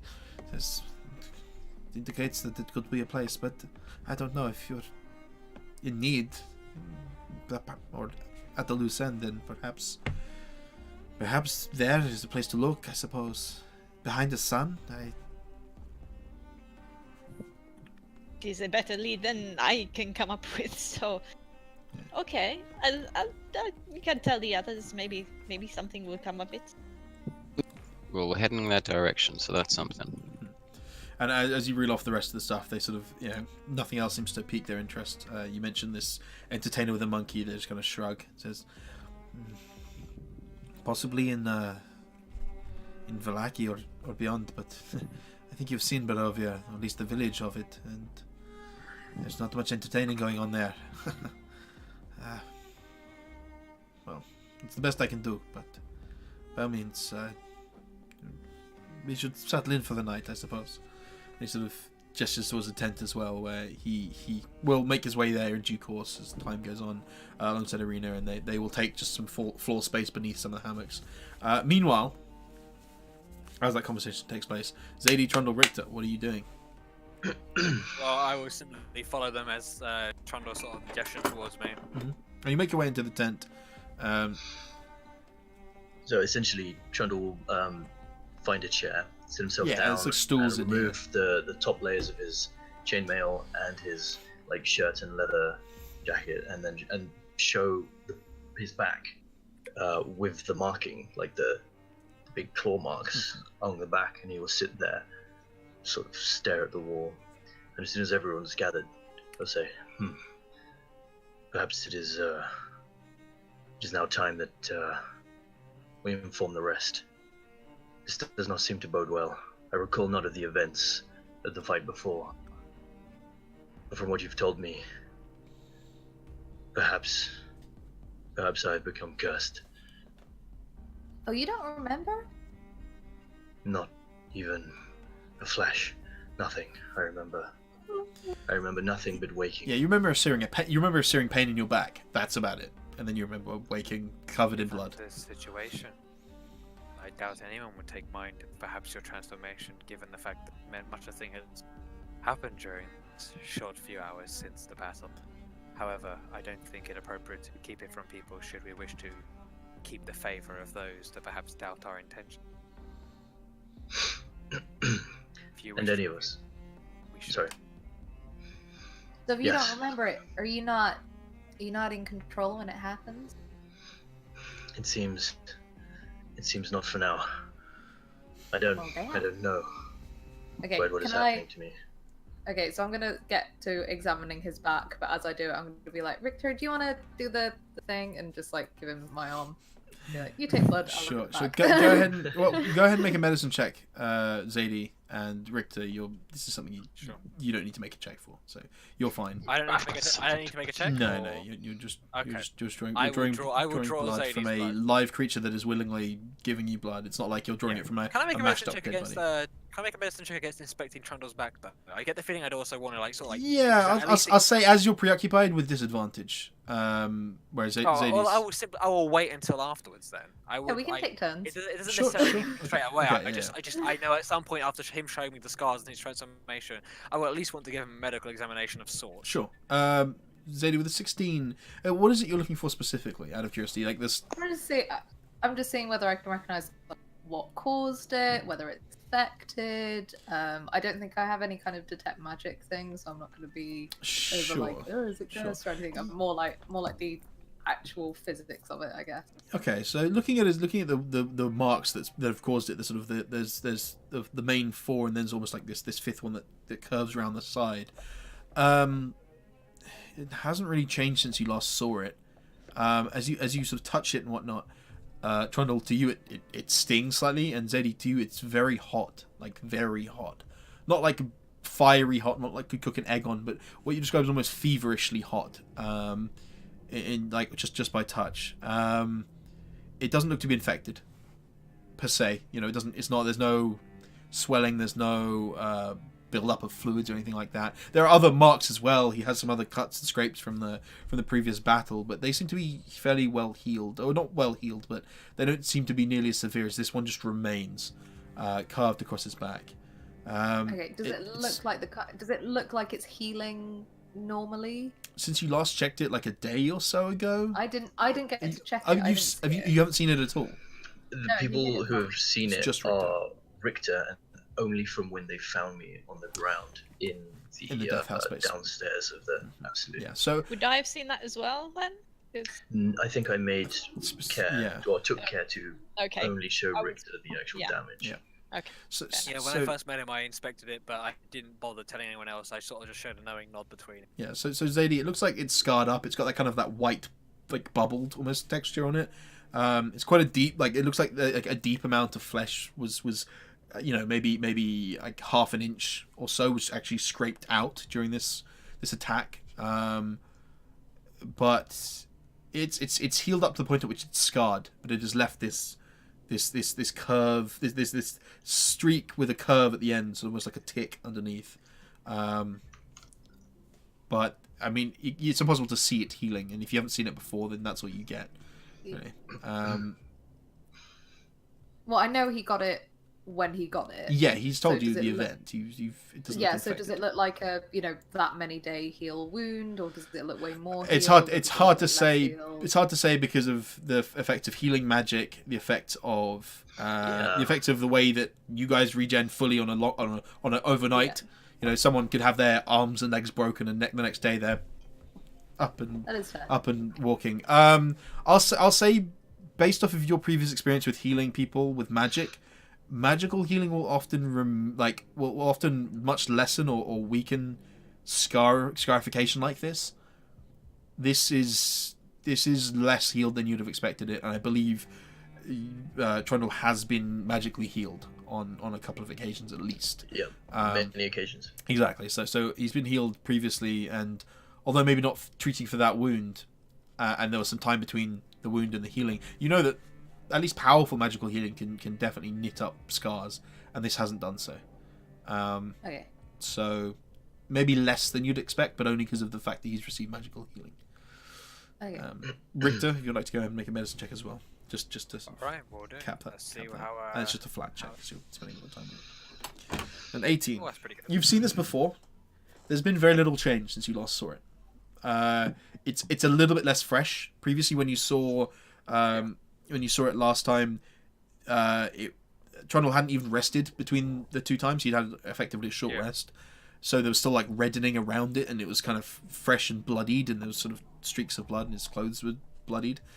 Now looking at it, it's again healed over to that point at which it's got the kind of bubbling, and it is hot to the touch.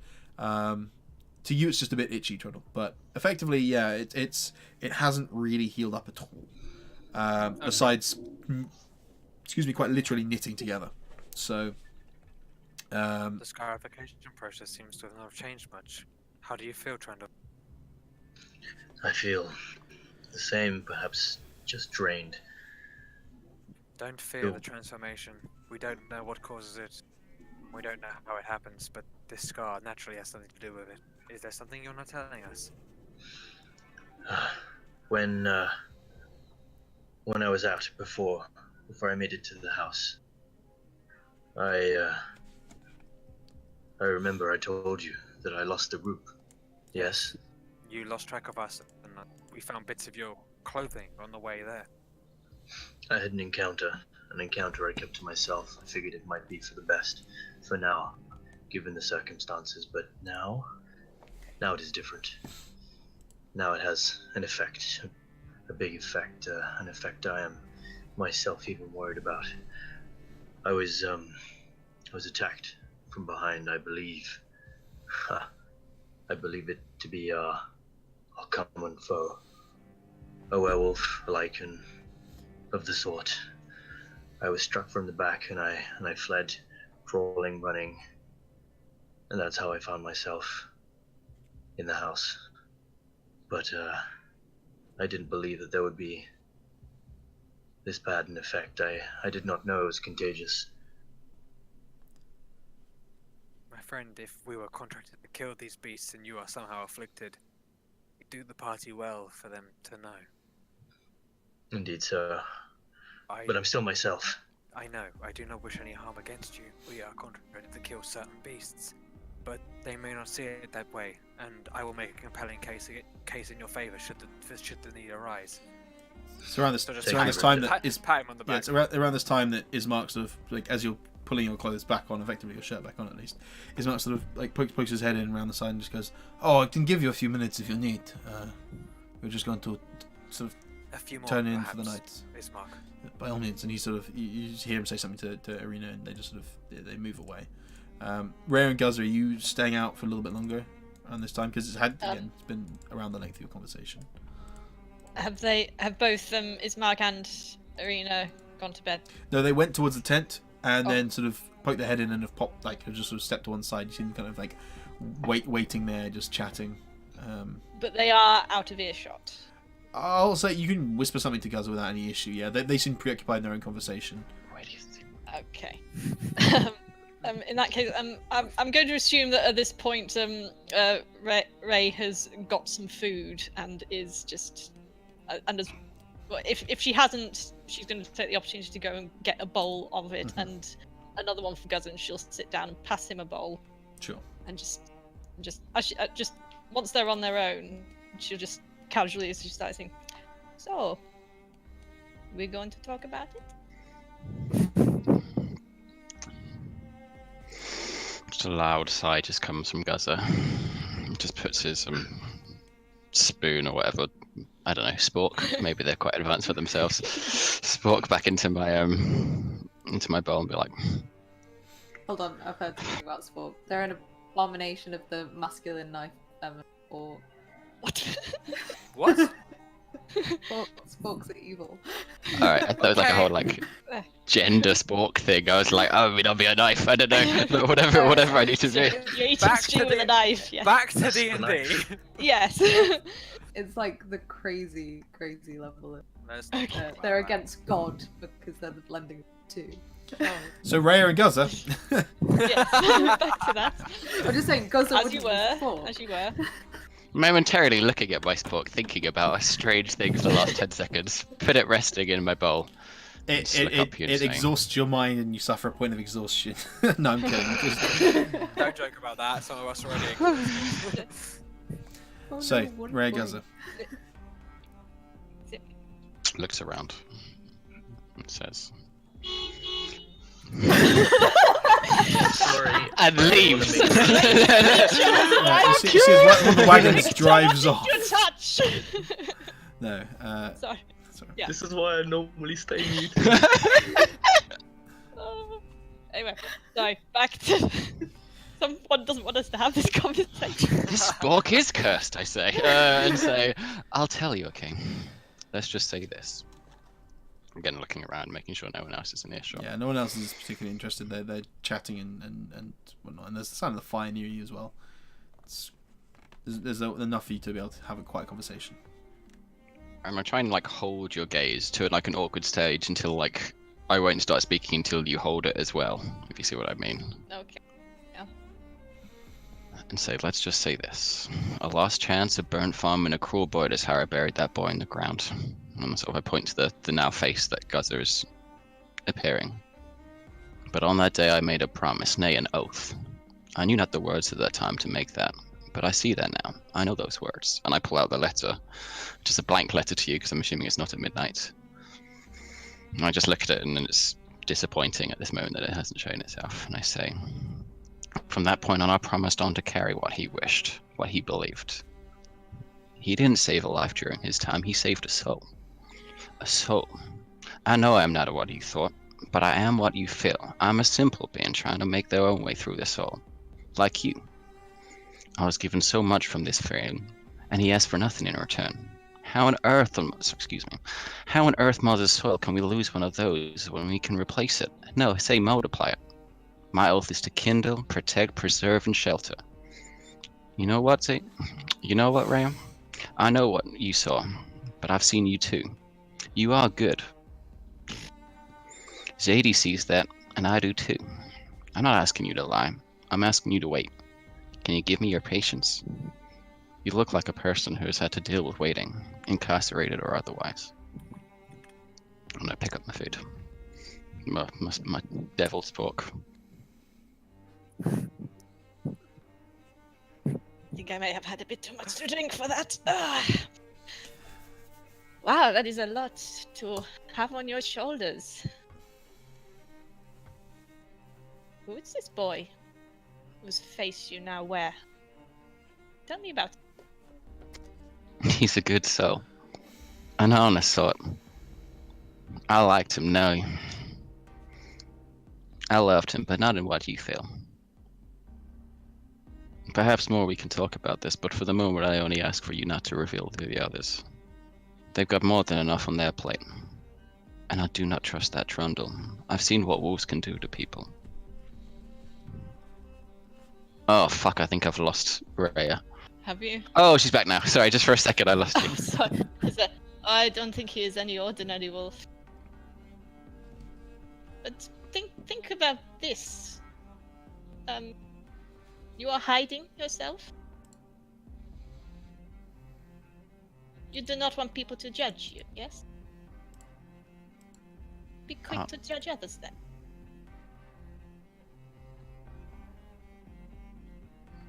This is something that Zadie. Aww. Again, I sort of just maybe still hold. I don't think I put it away. Maybe still holding the letter or the blank scripture in my hand, and say, you know, perhaps you are right. I've seen one of these last 24 hours that I've seen in my time before. Well, almost everything. I'll take on the words of what you pray, of what you say. Excuse me. And again, I go don't back to pray. Eden. Not yet. But we'll make an Don't you honest. stamp on me. Otherwise I will scream it from the rooftop. I won't. If you want to keep secrets, this is for you.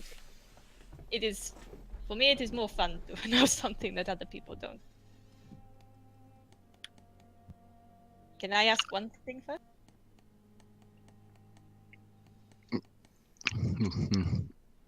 Of course, if you must. Will you show me your true self? Not here, obviously.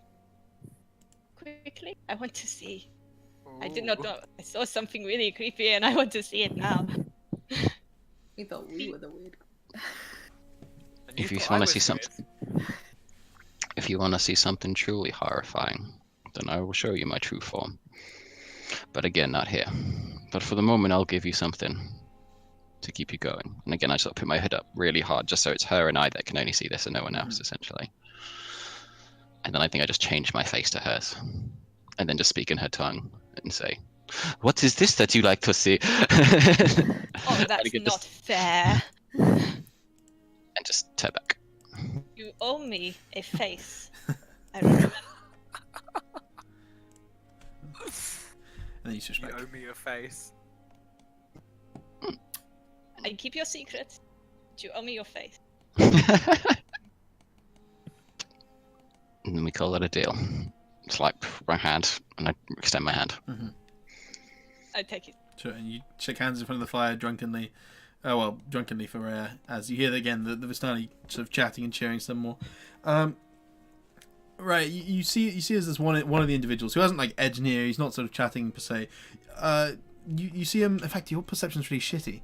Guzza, because you've not been drinking. In fact, you see an individual, one of these Vistani, playing with like looks like a padlock. It's about this size, and you see him sort of like looking at it drunkenly while striking away.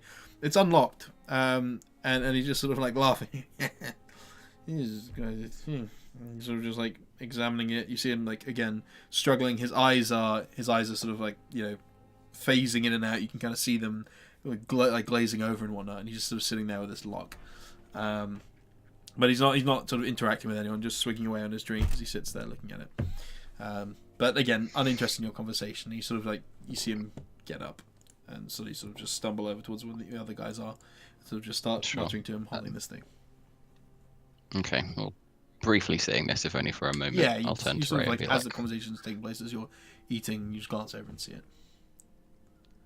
No, I don't even approve of what your means and how you do it, but there's something over there that I think you'll interest. Perhaps not a face I owe you now, but a trinket. And I point to the man and the tool in his hand. Not his tool. Sorry. Don't tell me you're actually No, encouraging no, me in no. my petty thievery. Yeah, Ray, you glance over, and again through the vision, through the haze, you see this guy holding out this sort of again, it looks like a black iron lock, like a padlock. Again, that's about all you can make out from here. But he's sort of just chatting with one of the other guys, and the other guy just sort of brushes him off a little bit, and is having a conversation with one of the other guys who's still up. But that's what you see. A padlock? Did you? Yeah, it looks like a wrought iron padlock, effectively. Kind of.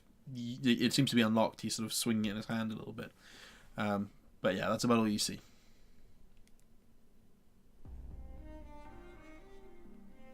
Well, I'll say to you, don't tell me you are encouraging my petty thievery. You lost me? No, we can hear We you. lost Harry? Oh. Yeah, we can hear you. Oh, I'm so sorry. What happened was I was typing something and I wasn't listening because I thought you were talking to Ian. No. So No, let's no. suggest that maybe your mic did cut out. And what was that again, Sophie? Yes, sure, it's my fault. so don't tell me that you are encouraging me in petty thievery.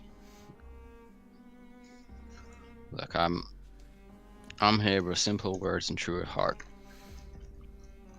I don't know all that there is, but I'm sure that you would find that of interest.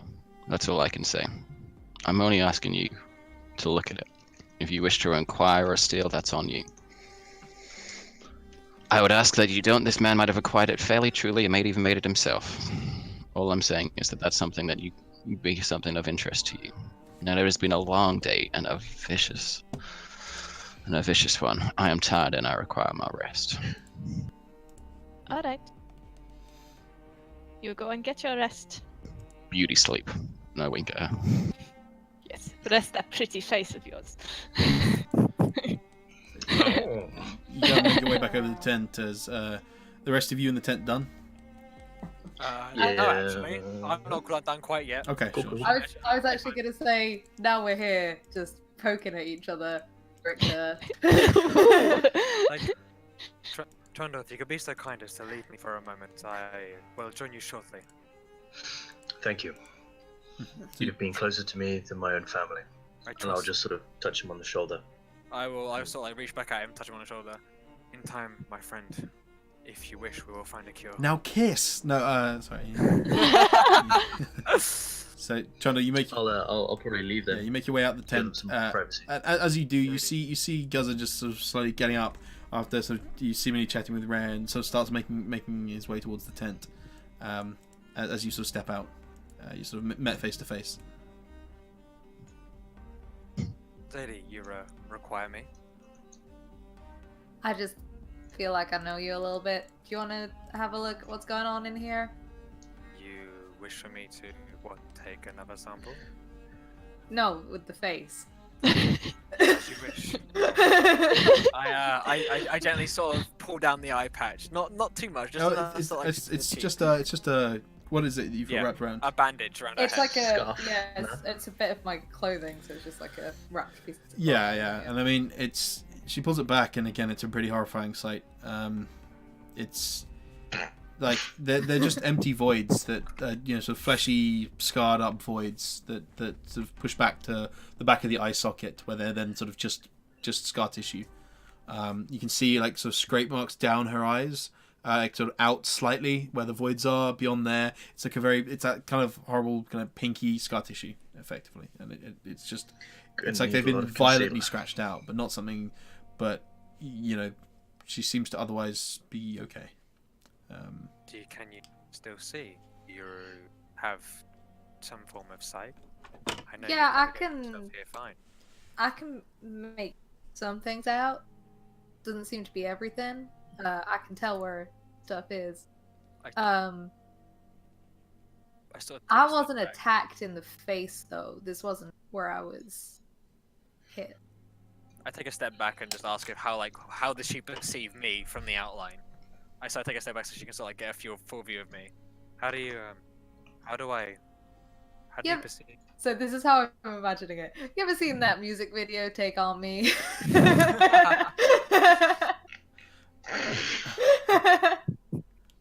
What is this music video? No. A video. This terminology. I feel like I'll almost describe like embossed statues. So like Yeah. I can make out what's in front and what's behind, but I'm not seeing like color or like detail. Yeah, effectively looking at someone's eyes, for example, as a decent example, you can see their eyes are open or closed because of their eyelashes. You're able to make those out, but the surface of their eye is all you see. Yeah, like you said, you make out no text, you make out no coloration or fine texture. Beyond that, you're able to make it out. So you'd be able to, for example, see if someone was wearing like a corduroy style clothing, you'd be able to see the ridges on it because that would be distinct. But if it was, you know, I don't know, like something finer than that, you wouldn't really be able to make it out. Like vacuum packing everything in a black liner. Yeah, why not? Yeah, that's actually not a bad way of looking at it. Bit of a weird example, but you know, So it's cool. I just get up to some strange stuff. Yeah. I know. So yeah, you can see that kind of detail. I could investigate this further if you wish, but it will require another sample of your blood, should you be so willing. Sure, you tell me what's going on in there, because If you I'm would sure let it's me- fine. It's fine. I'm sure it'll be fine. Well, Everyone wakes up with no eyes, right? That's well, death does not come easy to most. However, you seem to have avoided such a fate. Come back with eyes unclouded by visions of the despair in this world. If you could offer me your arm, I can perhaps find some form of clarity. it ain't the despair I'm missing, you know. Do you hand me your arm? yeah. I take a sample. You just have whatever you want. Okay, man. I just You're the rip out a good chunk of blood from her arm. Sure. I mean, have you not already taken a sample? I was under the I impression- have. I used it beforehand. If you recall. No, I believe you'd today, already yeah. taken one Previously. just a bit already in Okay, the if, but if we're still gonna say that I have that, then Yeah. sure, I do have that sample. I wasn't quite sure because a lot was going on during that small Yeah. Sure, period, sure, so sure. Yeah. I wasn't sure whether or not you You've like taken it. heard that happen. Okay, so I already have one. Due to the fact that I've already seen it, is it any different in any way, shape, or form to what I took previously? Make another medicine check. Sure thing. Oh, please don't be bad. That's meh. I mean, it's something pretty alien to you. It still has that slight sparkle to it. Looks fairly normal. You know, looks like blood. Effectively, it just has like a slight sheen almost to it. But it doesn't. To your eyes, it doesn't look any different. Forgive me, I may need more time with this, unless you wish to be part of this slight experiment I'm about to perform. You do whatever you need to do. Okay, I'm gonna.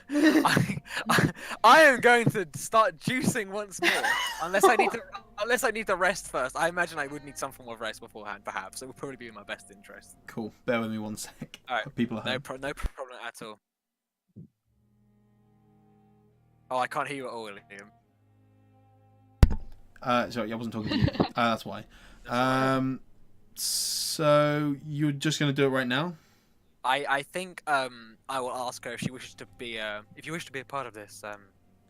Meet me in the early hours of the morning, once I have rested, for I'm beyond weary, and we will see precisely what's going on. Okay. That sounds good. I'll see you in the morning. Yeah. In fact, I'll see you you. would have had disadvantage on both those checks because you've got exhaustion. Oh yeah. It doesn't matter too much. Sorry It about doesn't that. matter. It doesn't matter. I completely forgot. That's all right. You're like, I'm really tired, but we completely blanked on the actual status. First time I've That's ever been fine. exhausted ever. It's like, Yeah. So, forgive me. so you discussed that. Trundle Guzzer, as you sort of cross paths outside. Again, like Guzzer, you just heading in at that point? I think if Trundle is there, and considering what Ray's words were to me just then, I'll say, perhaps I was wrong with you, friend. I've spoke to Ray there, and she has suggested some words of wisdom. Perhaps I think it's best I rest on that, and we speak tomorrow. Please.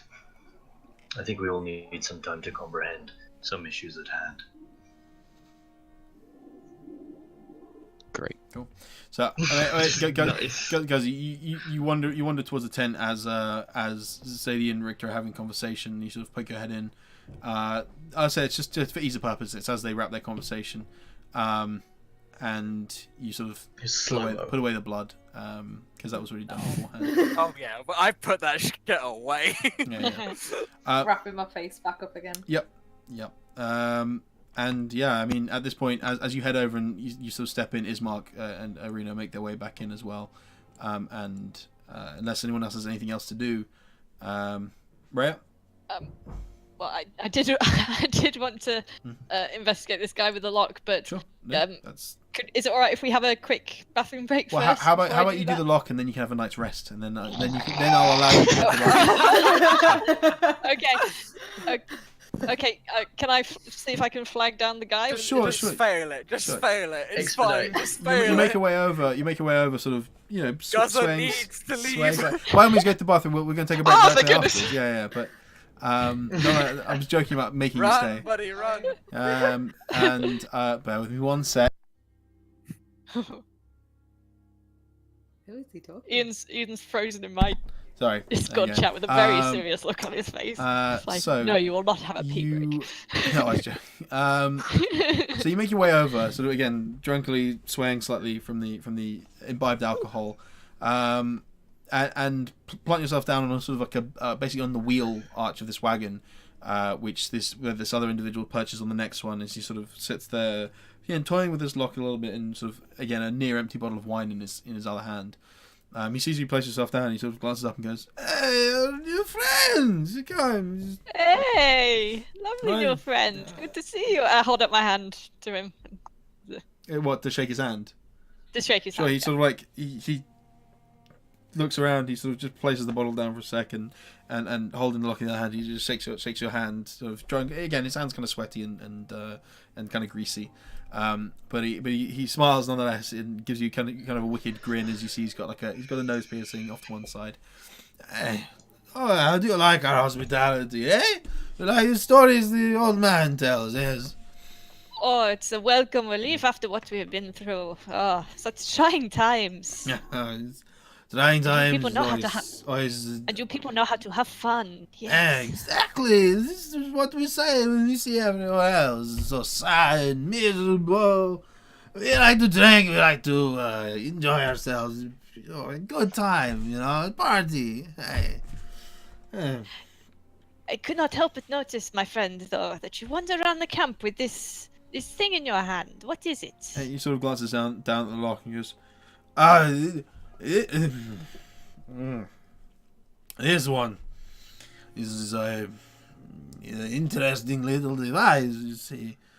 It lets anyone take what they please, but they must give something first. No key. You look at it as he holds it. There's a keyhole, pretty standardly, sort of set to the front of it. And again, it sits unlocked, swinging around. He goes, "Hey, look, what's this?" And he sort of closes it, and it clicks shut. And he sort of just gestures it towards you, and it just sort of says, "If you'll humor me, place your hand so." And he sort of just basically puts his hand, sort of gestures to put your hand over the lock. Oh, yep. Holds Put it my out, hand he goes, over it. "Oh, by the way," and as he says that, you feel this kind of like this shooting pain briefly in your hand, as you take one piercing damage as you pull your hand away, and this little like sort of again leaves a trail of blood on the lock, as there's like a small, you see just retracting back in, there's a small little like very thin blade like thing. Again, it's flat, it's very thin, but it sort of cuts into your hand slightly here, and you pull it away. Again, you're drunk, so it's kind of the pain's numbed a bit, but it does leave that slight like pulsating feel. And he goes, it does the thing that you see as your blood sort of runs down towards where the lock is. It sort of just, you hear this sort of this almost like whirring inside before it just, and the lock sort of pops open and swings open once more, and he goes, "See, anyone can have it, but only if they know the secret, It's very clever. Not your traditional lock." He sort of just smirks slightly.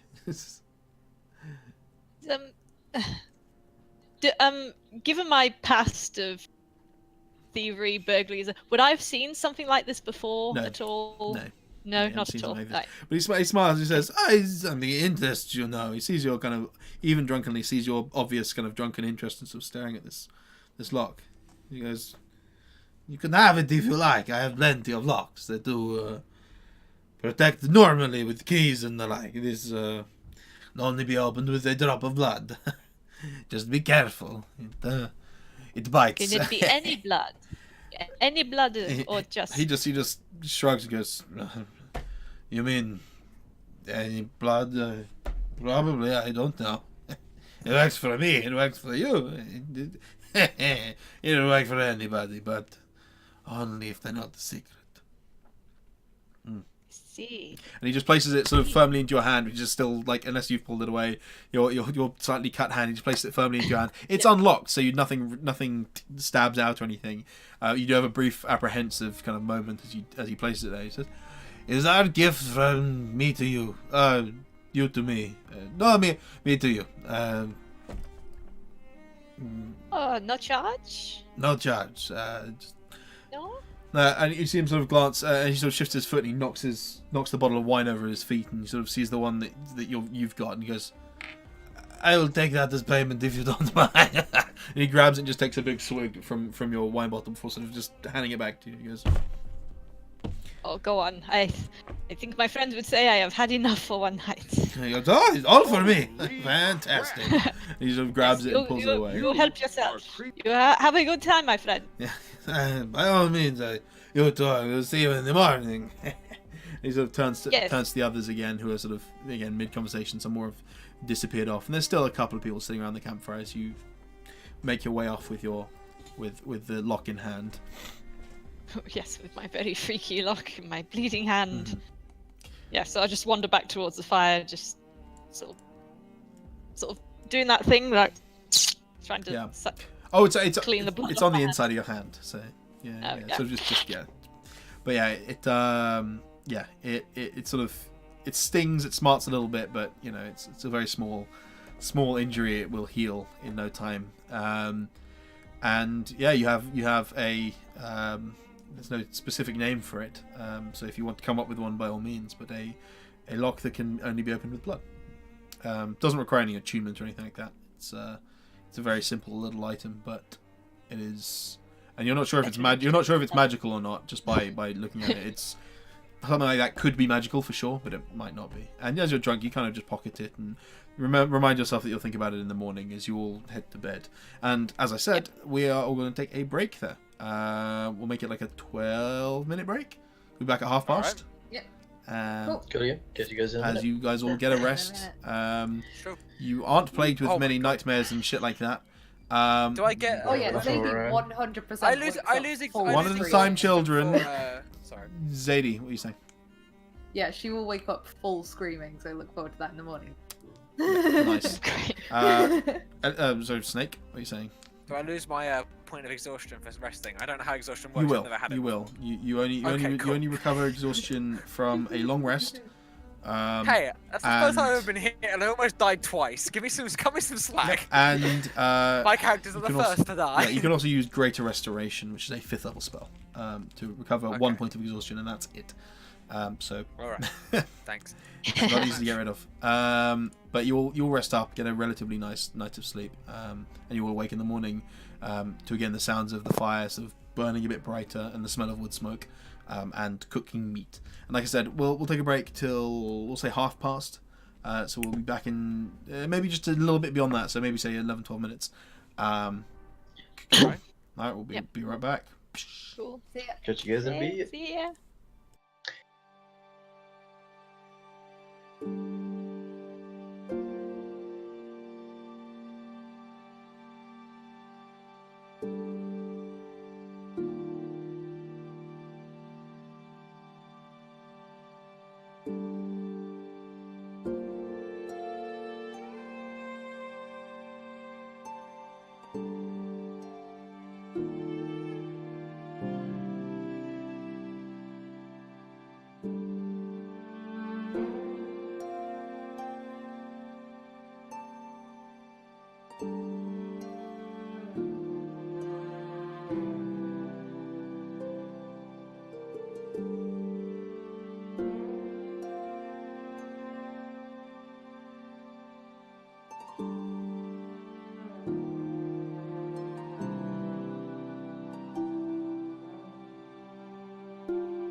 We back. All right.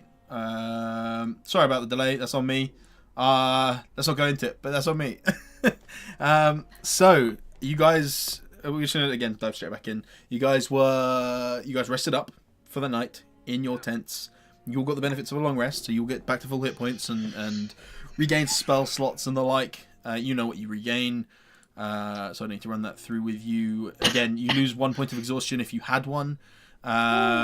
And you regain half your hit dice rounded down. So you only regain 1 hit dice. So if you were at less than 2 before you start the rest, you will not be at full. Just as a note.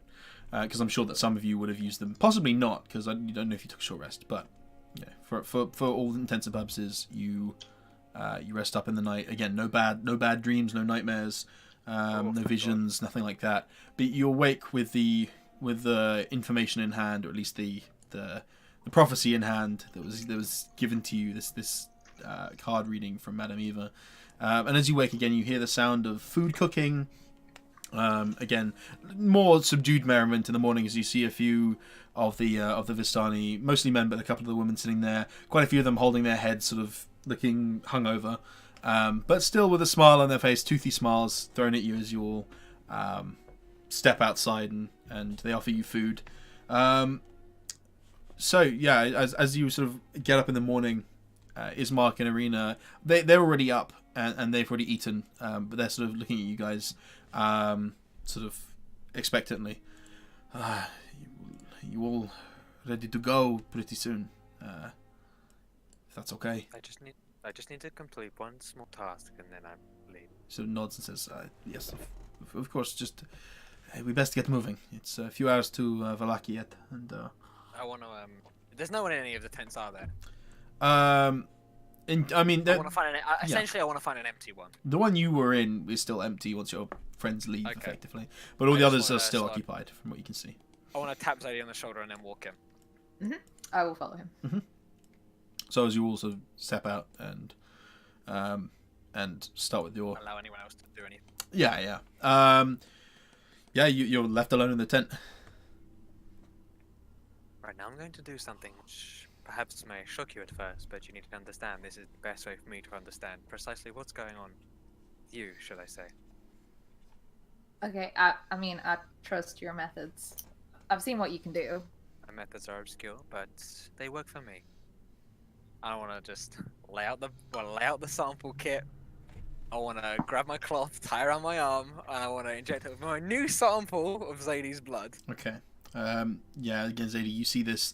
It's not dissimilar from him prepping to extract blood from something or someone, but he tightens the grip around his arm, takes the vial of your blood and sort of inserts it into the effective the plunger, the syringe, albeit before syringes were really a popular thing, and takes a slightly thicker needle than the one he uses to extract. In fact, sorry, slightly thinner than the one he uses to extract, and sort of preps his arm, stabs it into himself and pushes the plunger down, and you see as the blood sort of rushes in under his blue skin, and the slight sparkle starts to run down your arm. I need you to make a Constitution saving throw, please. Sure thing. Ooh, that's bad. That's a bad one. That's a real bad one. It's pretty bad. It's your eyes from your face. Sorry. I mean, if you want to ruin the surprise, by all means. No. So, Oh no, I'm so sorry. so the as you feel the blood sort of surge down your arm again, it kind of numbs your mind a little bit, and it feels similar to what it felt like before. Kind of the burning sensation, the fight between your blood type and her blood type, beings of kind of opposite ends of the scales, albeit on the very like middling ground scales. Unfortunately, you kind of left feeling nauseous from the experience. The kind of tingling ripples down your arm and ripples across your torso to your chest. Your heart rate increases quite significantly, and you're left like kind of leaving yourself. So you're left. I stumble a little. Yeah, you're left feeling lightheaded at the very least. Your vision blurs for a while and goes dark. You see nothing. You look around. You don't feel any sort of warm surge like you felt after a while with the previous injection, but you do feel a kind of a tingling sensation in your eyes, albeit you can no longer see. Strange. I can't see anything. Hold on, what? Because even I can see something. This last time. You look at Richter, and his eyes are. Have we just lost someone? Someone just disappeared off. I'm still here. Yeah, someone's just disappeared off. Uh-oh.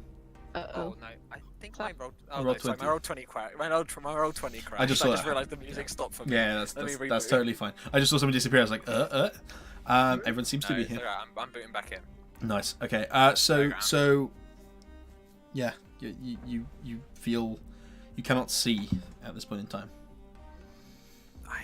I lack vision. Is this what you see? No, I can see. Can you not see any? Is that in my? Darkness. It's not like before, you understand. Last time, a warm surge followed by. I felt warmth, and now total darkness. I don't know what to make of this. I just sort of grip at my eyes slowly. I'm not gonna freak out too much. It's just sort of like I'm coming to terms with the effect it has on me. Yeah. I need you to understand that this method of mine is somewhat controversial, and regardless of my motives, I need you to keep this to yourself. But for now, I may need to rely on you for guidance, for I lack any sort of vision that I expected to have. This is quite strange. Perhaps in time, I will be able to find some way to help you, but for now, I'm afraid it's been what some would call disastrous. Do you want the fucking eye patch now? Maybe not. And yeah, Zadie. I don't. We got the blind leading the blind right I here. don't know what my eyes look like, so I, What do his eyes look like? Can I see anything? His eyes for you look like blank slates, the same as they did Okay. before. Same as everyone's eyes, but they're there. Yes, his eyes are there. You feel, Richter, as you feel up to your face, your eyes are there. You blink. There's just no difference. You don't see light, dark. It's just dark all throughout. late darkness. Could you please? I try to reach in my bag and try and hand her my book, and You fumble for a little while, but you find your book. Yeah. No problem. Your bag's not too. could you please? I trust some discretion. Don't read through my other notes, but could you please write in the most recent entry, that I cannot see anything. I think you're gonna have to remember this because I can't read right now because I ain't got eyes. She hasn't got eyes either. Shit. The blind leading the blind. God damn it! All the people We're that you've doing well. entrusted this We're with. doing well, team. Does she still understand the concept of writing, or is that completely alien? Yeah, but I don't know which page is blank. I'm just Okay, gonna write. I will simply ask you to reach the last page in the book then. Okay.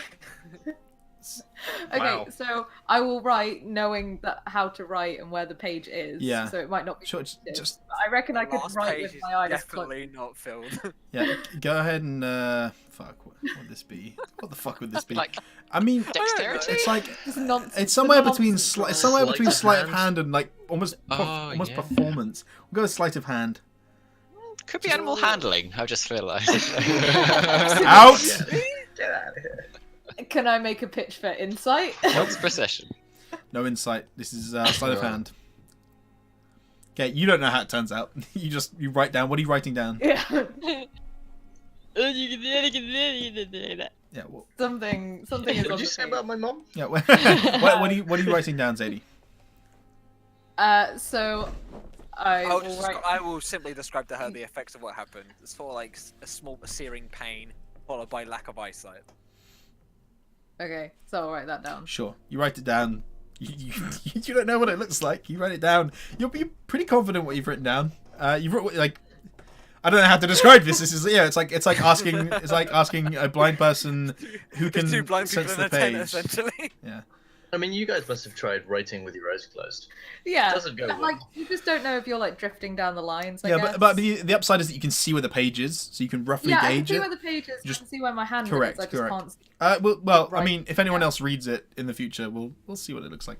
But you write that down until Richter's finished detailing what he found.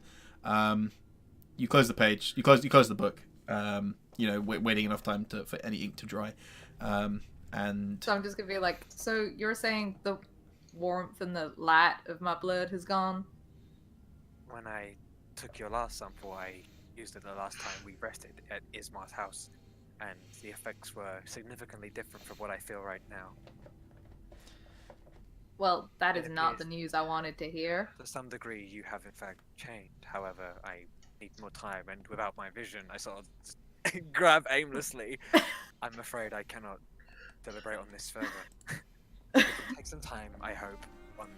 In fact. But How long for do these now- effects usually last? Well, it varies from subject to subject.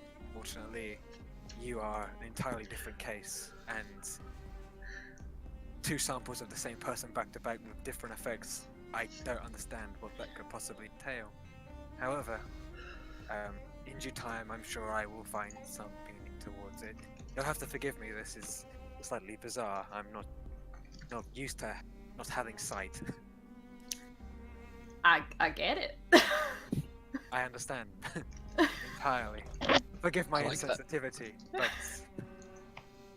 right now, the fact that you can still see to some degree, you may, in fact, need to assist me somewhat. I sort of just reach Sure. out aimlessly, like, towards where her Okay. voice is.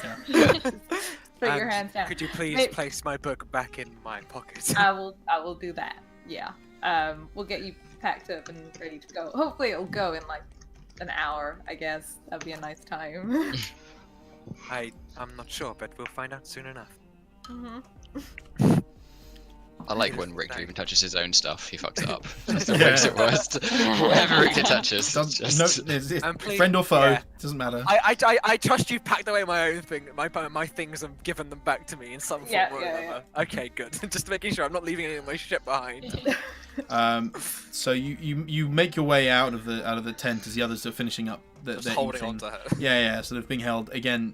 I keep wanting to describe what your eyes look like if they're any different, but Zadie can't actually see. So Zadie, you're able to lead out towards where the campfire is, and there's a bit of space made for you on the other side of Ismark, where you're able to sort of lead Richter can't over. tell. No one's paying too much close attention to you two as you return. But Richter, you sit down. My arm will be linked around her should she be kind enough to guide me. Yeah, so you sat there, arms linked. It's a little bit adorable. It's like Please tell me I noticed this. go ahead and make a. I mean, you're probably poisoned from a hangover. Go ahead and make a. You're poisoned! Yeah, just in the morning whilst you're nursing a hangover. Go ahead and make a perception check with disadvantage.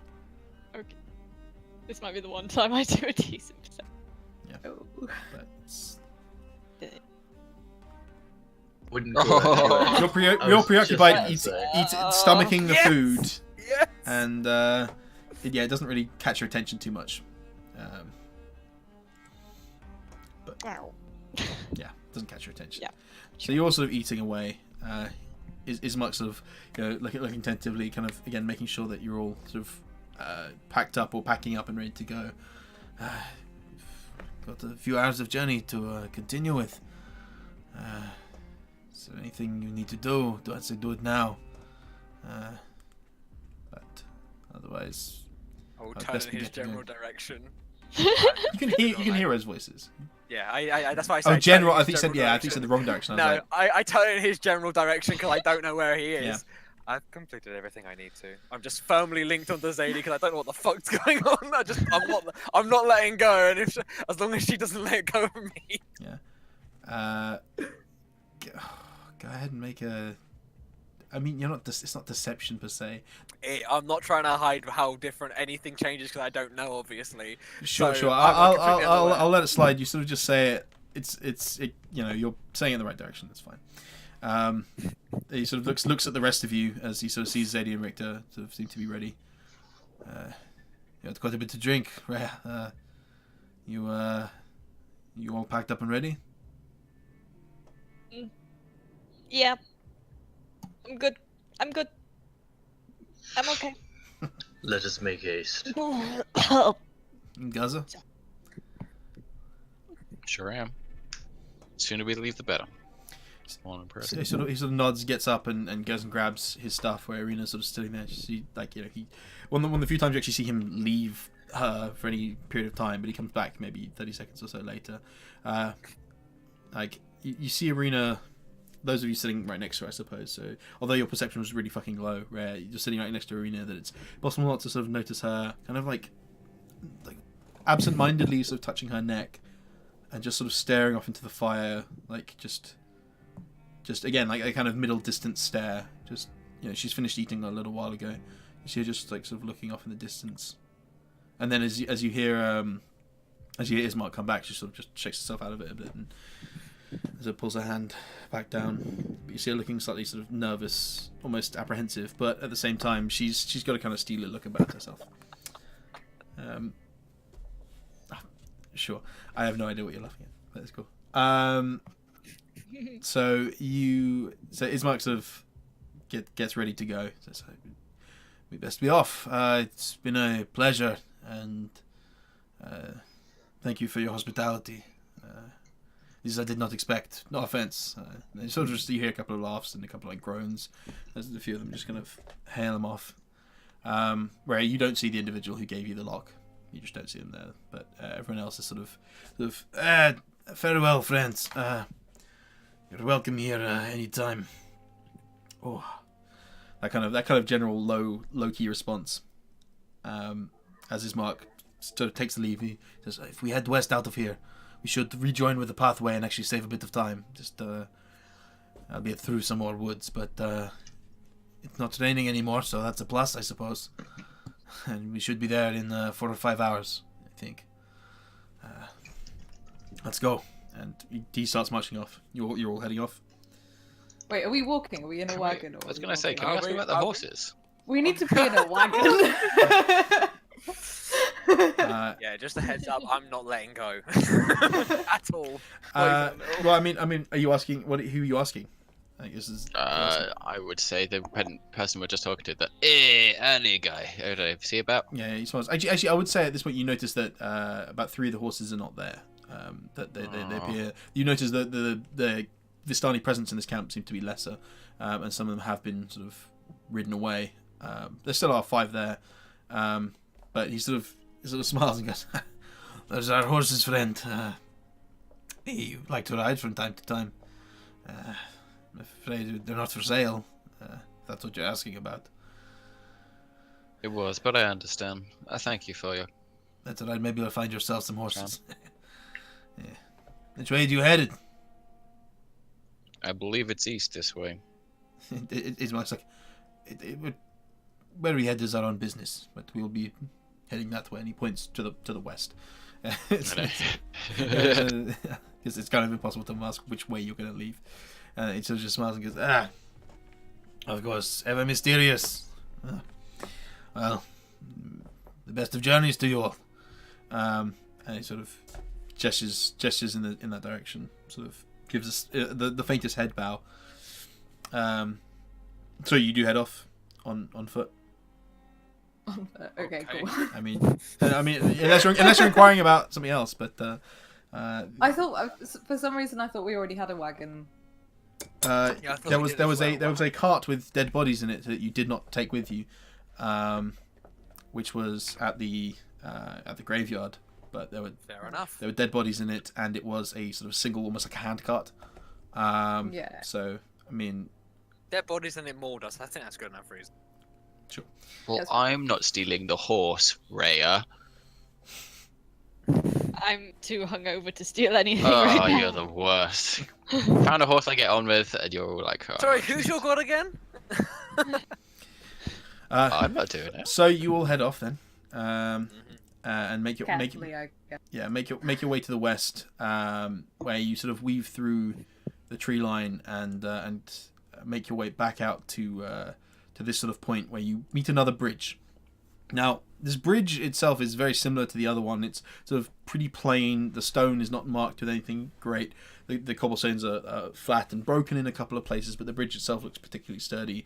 What you do notice as you even just leave the woods or the wooded area and approach the main path once more, sort of rejoining onto this, faintly cobbled path even before the bridge, you hear the sound of rushing water. You see, as this kind of winds down and down, you're sort of going slightly downhill. You come across a point where this canyon, almost this ridged area as the road rises up on the east and the other side or the south, and on the other side the bridge rises up again. You see as this like plummeting rushing water about half a mile away across the lake just sort of tumbles down. It's loud, leaving this great mist in the air to your west as you cross the bridge.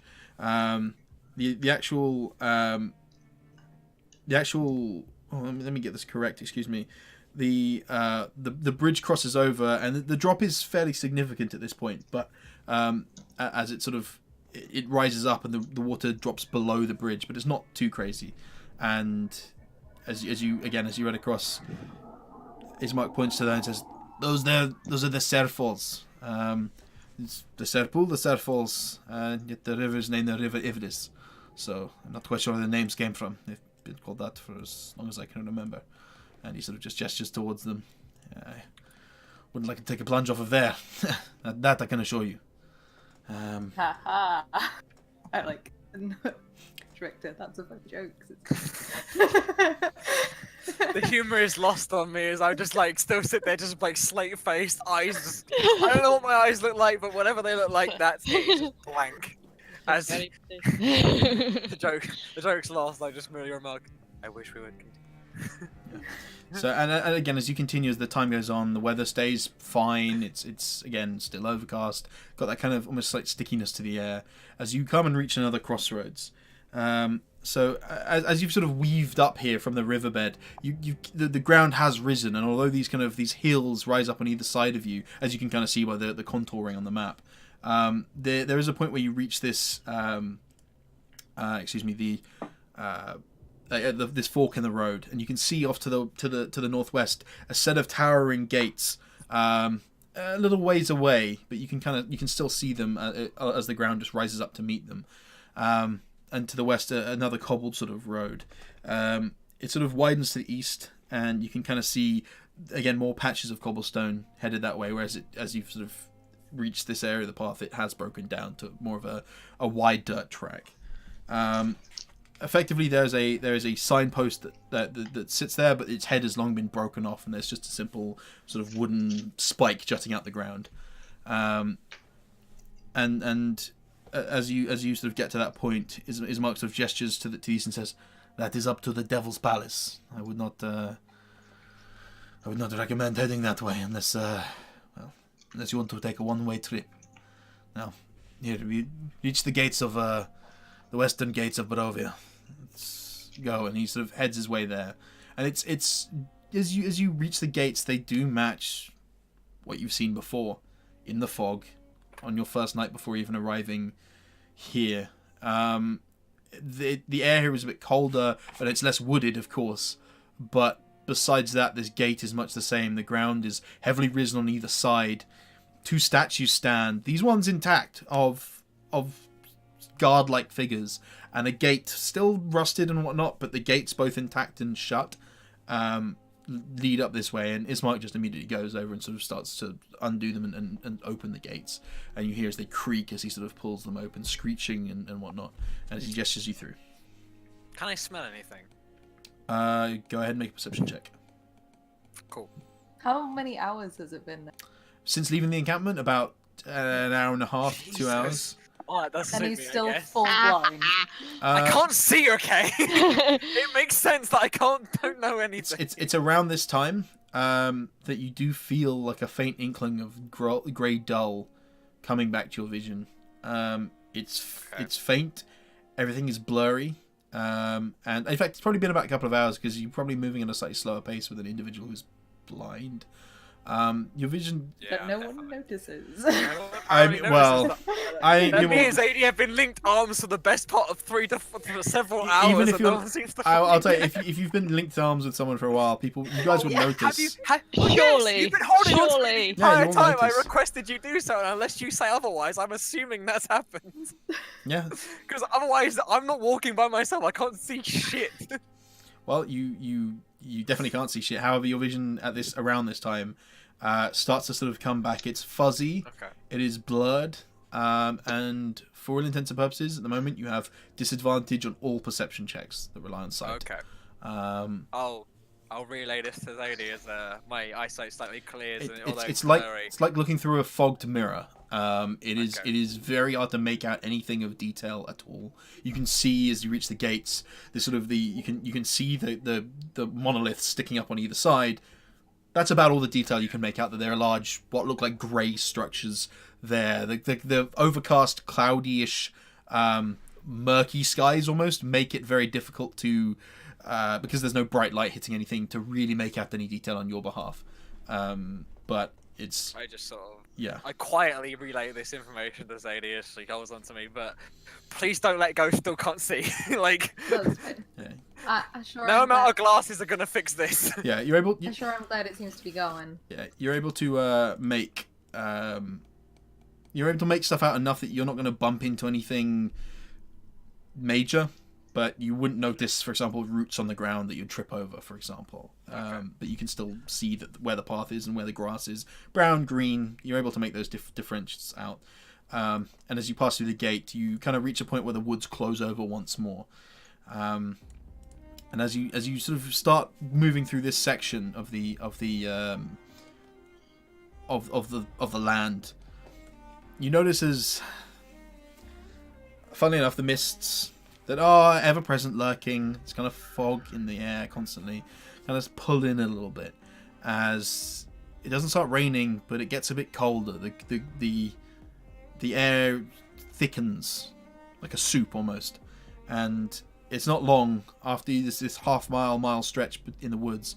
As you're about sort of halfway through it, you notice again your vision in terms of a distance is cut pretty heavily. You can only see maybe 60, 90 feet ahead of you, and the woods on either side that are maybe... Can I see mist? No, you can see right through mist. That's a good Because point, so it's a very interesting question. We'll have to double check that one, but in terms of it, I'll say that you can vaguely see it. It's very vague though, but it doesn't really obscure your vision in the same way it would obscure other people's vision because of how blind sight functions, I believe. So you should be okay in some regards, unless you walk into it. But the mists kind of pull into the tree line. It thickens again, like it's clinging to the bases of these trees. It hurts if you walk into it. Oh god. A little bit. It doesn't hurt, it just exhausts you. Don't. Oh no. However, the fog pulls in. I can't and, see it. Yeah, and Ismark, it seems to almost track with you. As Ismark sort of notices this as he's kind of somewhat leading the way with Arena just behind him, and he turns to you and says, "I don't like the feeling of this. This is this has happened before." And you see him like highly on edge as you start moving through these woods. But just in slow-mo, I'll start saying, "What could possibly go wrong?" And as you Something say just that, jumps out at us. Yeah. Jazz hands. Do not tempt fate. well, it's a rather striking sight that meets you as you sort of journey along here. You hear what sounds like a faint, like a almost sound. It's very surreal. It doesn't make much sense. It comes with almost like a fizzle with it before you hear the sound of hooves. It's almost sliding as you spin as it seems to be coming from behind you, and you see a figure on a horse. This isn't a normal horse. This horse is dark, its skin cracked and black with orange like lines and veins rippling all over it. Its hooves permanently alight, and it giving off this glow that hits the mist and sort of thickens and denses the air around it, as it just seems to have come out of nowhere, and it slides up to a spot before it's standing there, a good 2 feet taller, I'd say maybe 1.5 feet taller than any of the other horses you've seen just now. Its eyes burn with a sort of like a charcoal or like deep orange, and sitting astride it, a figure. Now this figure, well, striking is one way to describe it. Long black hair that runs down behind his shoulders, beautiful garb, red trim here and there, a pale skin, eyes that are dark, like a dark brown, as it's almost haloed by this glow, and just a rather lithe figure just sitting atop this horse, just smiles across as he looks across at all of you, and you hear just a "oh shit" come from behind you as you've sort of wheeled round to face this figure, this nameless horse rider, who spins on his seat, swings his leg over, and hops down gently next to his pretty insurmountable steed. Mm-hmm. Could I do divine sense? If only there was a person I could find out who this is. Yeah, they're about. Can you click divine sense for me, please? Yes, I can. So, Gaza, 60 don't feet. talk to anyone. Yeah, so 60 feet. Richter, don't fucking touch anyone. Yes. You can't tell me what to do. 60 probably feet can. is just about the range that is about the range between you and this individual. Ian? Yes, I know. So you get 3 pings. You get one from the horse. Seems to be a fiend. Oh. You get one from the individual who stands there, who appears to be undead. And you get one emanating from within your party. You sort of like look back, and you get the sense coming from Oh dear. Zadie. Richter. No, you get a very faint, weird aura from Richter, but Zadie seems to be emanating Do you mind? an undead sense, an undead like feeling that emanates from her, as you do this. However, as you again, you do this sort of just almost as a reaction, as this individual hops down off this horse, and you hear Ismark say, "Oh shit!" and you barely process what they're doing. You just hear, you see as Ismark wheels round and puts himself basically next to you with Arena further back, as he joins you, and he just shouts out. He goes, "You won't fucking take her, you animal!" As you see this sort of individual just step up slowly, just put his. Do I recognize him? You all recognize it a little bit. I can't see. Sure, I can. Oh no, I can't. Take that. Yeah. I don't recognize anything.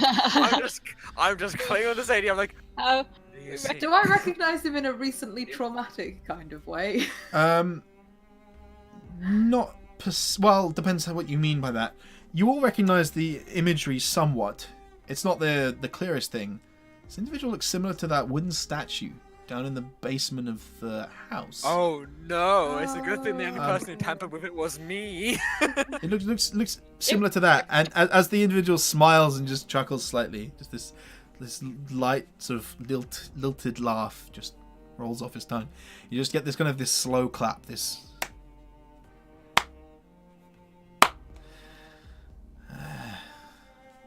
It seems we haven't been properly acquainted. Welcome. And he's just eyeing you all up, kind of looking across at all of you in front of him. Welcome, friends. I suppose we could call one another.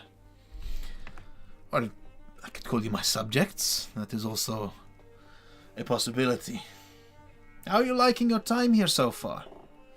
He just kind of smiles, gives a lick of his lips, just a thin smile. As he literally looks across at all of you.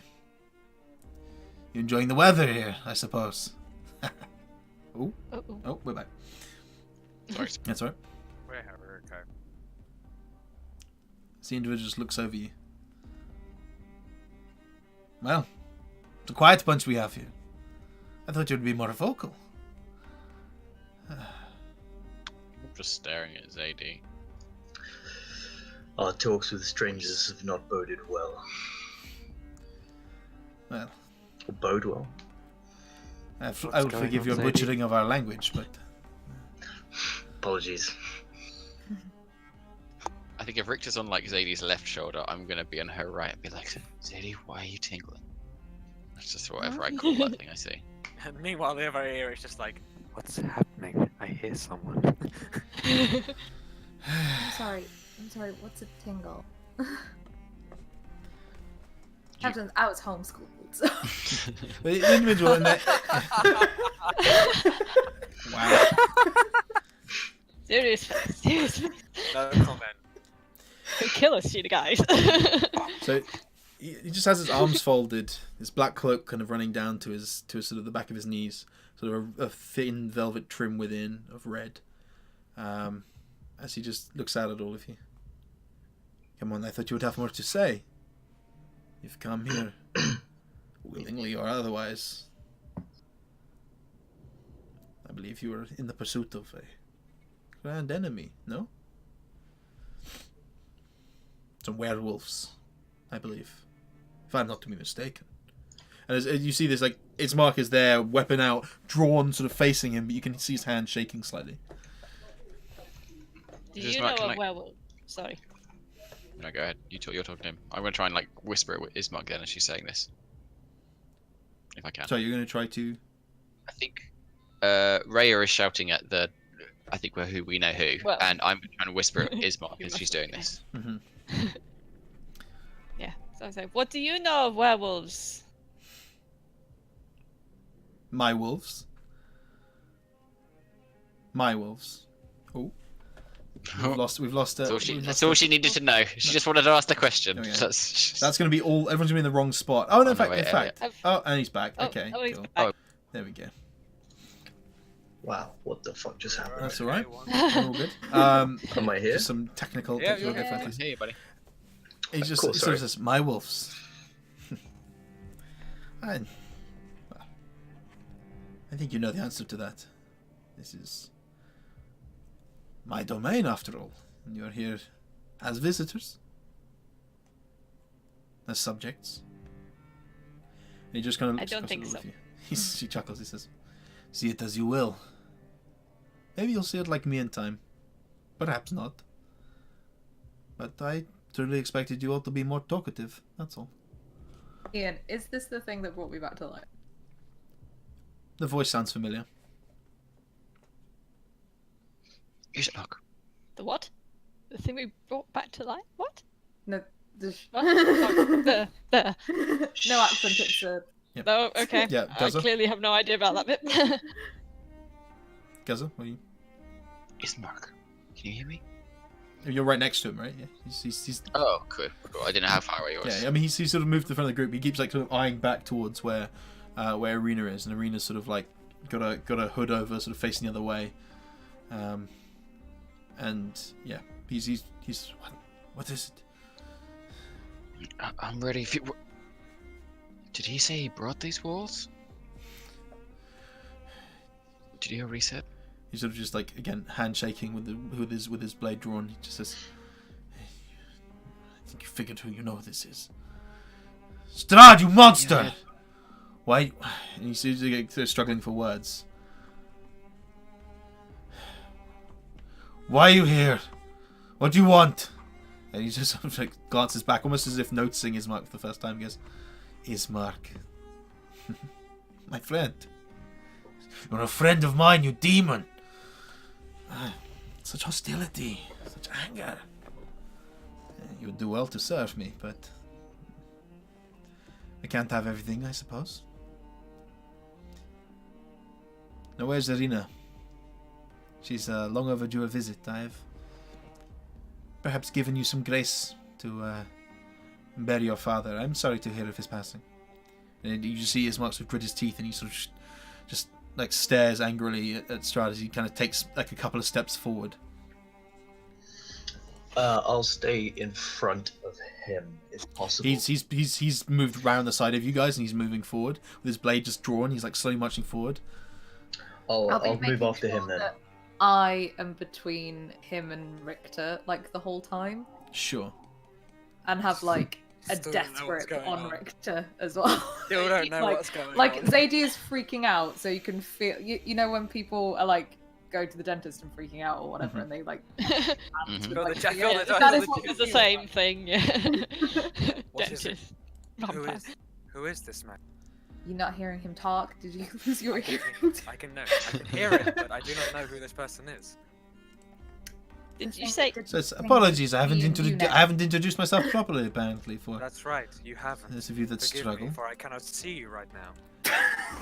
He I'm laughs. pretty sure we just heard What do you Ismark say mean? it. He's right there. He chuckles slightly again, like a small laugh. Yeah, you have heard Ismark yell Strahd, and he says, "My apologies," and he gives like this sort of, again, this slow, graceful bow as he gives you a smile. You see two pointed fangs in his mouth, I can't see shit. Protection from evil and good on Gaza. and he laughs slightly and just says, "Ah, you are so innocent. I'm so afraid." Protection from As he sees you evil cast this, and you good mutter this on- out and shake around your holy water, which it does consume. And he just looks across. My name, as you might have guessed, is Count Strahd von Zarovich. Now, well, I hope you're enjoying your time here. If you have any critiques, any ideas, do let me know. I'm all ears. He sort of jokes slightly as his, again the large like horse figure behind him sort of just snorts, and you see like a small like mouth what's it called, a gout of flame just sort of burst from its nostril slightly.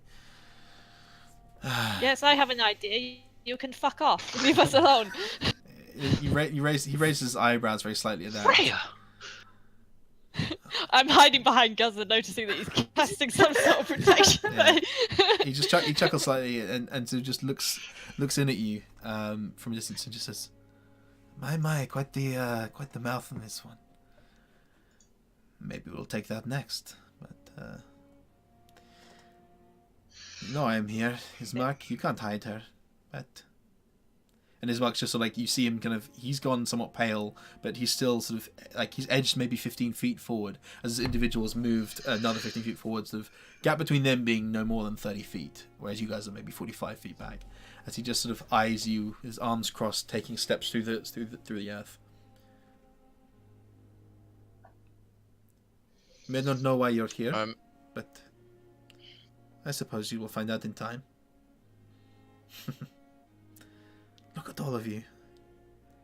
So afraid, so confused, so angry. And he sort of just like eyes past you guys to Rhea. What can I say? We could be friends. Me and you, all of you. But just I will remind you are the ones who started with this hostility, no? Those who make quick friends make quick enemies also. It's a nice little metaphor you've got going there. A little adage you Thank probably learnt on the wherever the fuck you're from. Correction, I Forget. made it myself. He just smirks sorry, and that is probably why it doesn't make much I sense. started it.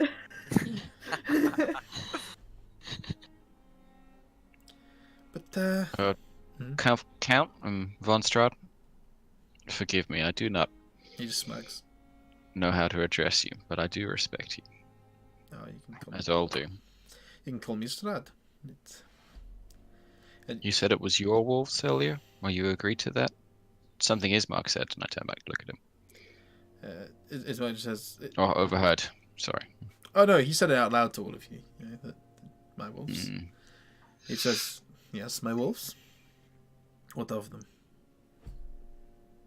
Why? I sort of like the question is lost almost in the wind. So That's for me to know and for you to ponder, eh? still. So I'm asking the question. You hunt werewolves. Maybe you'll find werewolves in time. Maybe not. Oh, they're often quite busy bringing in new recruits.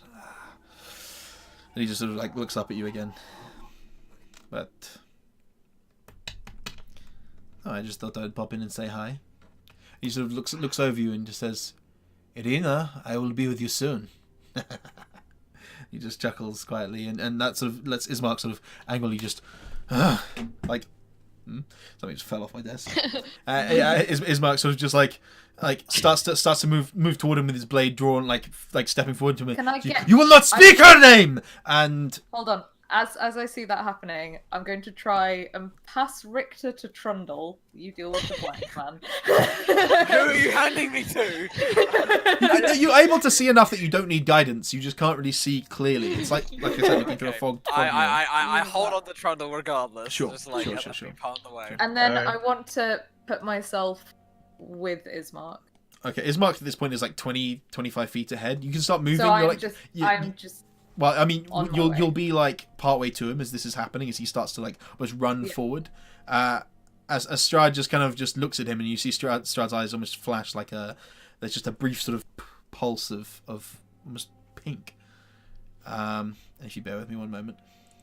Oh shit! I wouldn't know. As he just yeah, you wouldn't see the glow actually. Yeah, but just a dude doing dude stuff. Yeah. His eyes peel away. They might do. Fucking hell, why do I never have any of these things? There we go. No, that's the fucking hand. Fuck's sake. It's so I'm gonna annoying. die. I'm gonna die. No, tell him to fuck. 35 minutes, I think we're safe. Trundle starts hyperventilating. Oh no, we're running till 1 a.m. guys. Oh god. Yeah. This is where the TPK begins. TPK. You smell that? TPK. 2 out of 5 didn't see it coming. For parties. Okay. You see as Ismark sort of charges forward, Judge goes, now, dear boy, calm down. And you see as Ismark sort of slows to almost like watching someone slow mo, like start running in reverse kind of thing. He just kind of comes to a stop about 10 feet from Strahd and puts his blade down to one side and kind of sheaths it again. And he just says, so much anger, so much hatred. It's adorable, really. At this point, you see Irina sort of seeing this, hearing this, sort of has rushed up to group with all of you as she sort of looks across, and Strahd sort of flicks his head up. He goes, hello, dear. I hope you're well. And she sort of just like you see her like kind of almost shaking with fear at this point, and she just kind of stares.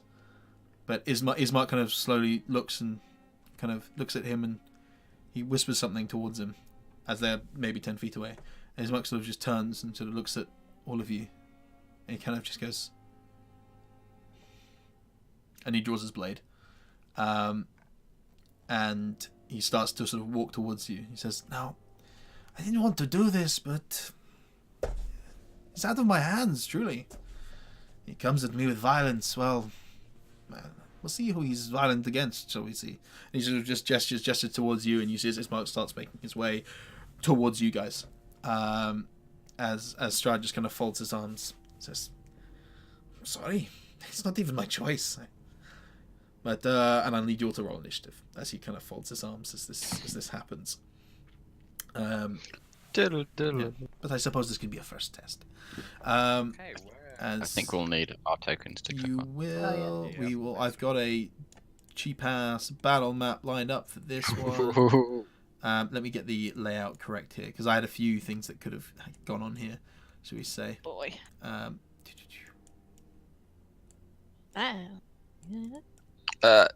I'm glad we're all ready for battle. What's that? Have I got my Against. protection from evil and good, I assume, still up? Yeah, it's 10 minutes. Yeah, right? it's either a minute or 10 minutes, but It's 10 minutes. yeah, I mean, you I definitely think got it's it still up. You know which way it should be.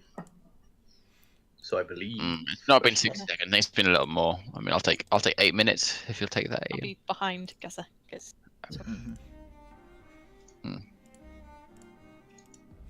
So it begins. We got a token. Like, quick. So I took the initiative rollout. We'll No. wait for the terminology to come up. Yes. That... Welcome. That old thing. terrible as Oh, per let me clear it usual. first. It's like, yeah, clear it. Wait, clear it. I've cleared it. And now you guys have rolled initiative too early. Sorry. So in terms of Oh, my distance, pet, But anyway. I did so well. I was so happy. Oh, I really didn't. I mean, you're also It's fine. bunched up here.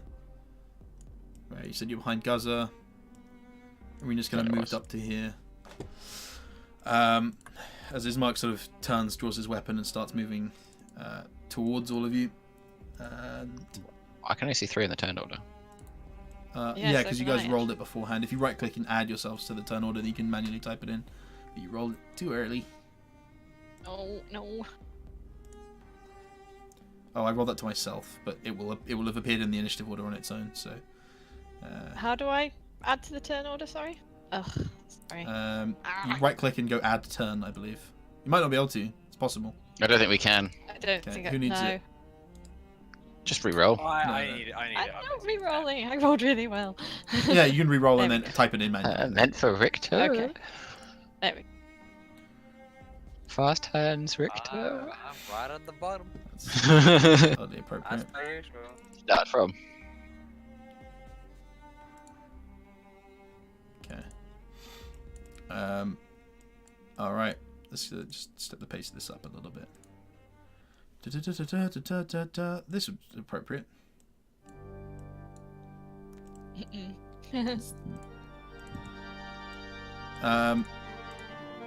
And you see Ismark sort of step forward. We've all got initiatives on here. Richter, can you enter yours manually? That's right. Let me give it. You're already on the initiative tracker. You just need to click the number and There you type go. it in. Yeah. Thank you. There you go. Okay. Unsurprisingly, Strahd to go first.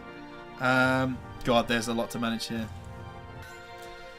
Strahd is just going to look across at all of you, gesture for Ismark and go, "Go on, go ahead, they're yours."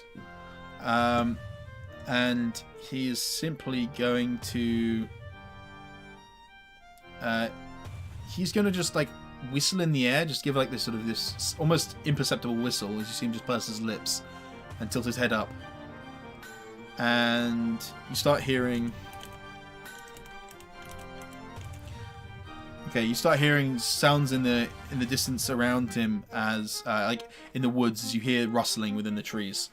But he's just gonna stand there with his hand actually on his sort of flaming steed, as he just looks across the lot of you and goes, "I suppose this is your second test." And he's just gonna, that'll be his turn as he just watches from a distance. Rhea, you're up. Oh god. Seeing Ismark coming closer.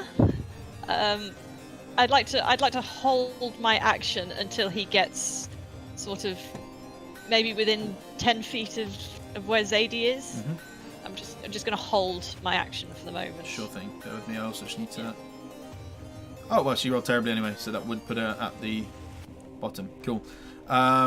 Okay, so what are you holding your action to do? You kind of need to specify beforehand. I'm gonna hold my action to cast Levitate on Ismark. Okay. All right. Fair Works enough. very well. So you hold your action until when he gets in range. You're going to try and levitate him. It's 30 feet, right? Well, I think he's in range anyway. Okay. You just. But I'm just waiting until I know that he's actually really got some bad intent. Yep. And So he. Yeah. Yeah. He. I'm not sure, quite sure Yeah. what the fuck is going on. He draws a long sword, and sort of pulls it into both of his hands. He starts sort of just pushing forward towards Zadie, and I mean it's quite clear his intent as you see his eyes kind of just glinting slightly as he rushes towards Zadie. I'll say as he reaches there, as he sort of with a lot of momentum is bringing the blade up to swing. What can you go ahead and click the spell, please? Can do. Oh, can do. Okay, so as you sort of, I didn't put this on loop, but that's fine. It's quite a dramatic song to be on loop. Do that instead. This could be really dramatic as well. I have so many songs, and sure, that sounds dramatic. So he has to make a Constitution save. Is that correct? Yeah. Okay. Ugh. Unfortunately, he succeeds.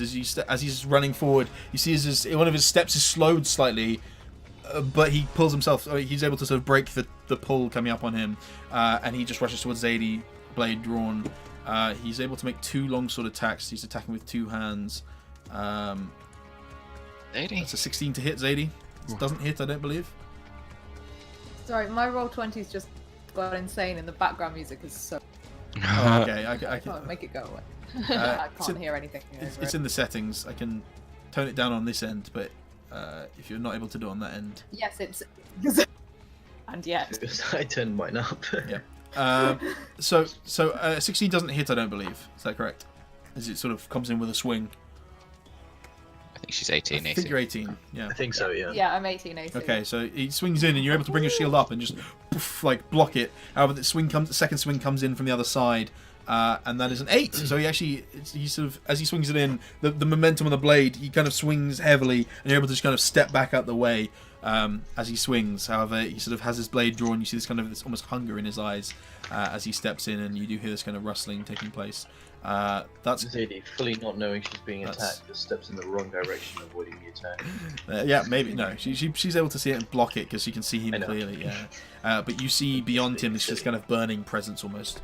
Guzza, you're up as you see Ismarks have stepped forward, and you hear Arena's cry out, "No!" Just sort of in his direction. Oh fuck! Okay. I will go towards Zadie. Run that direction. Mm-hmm.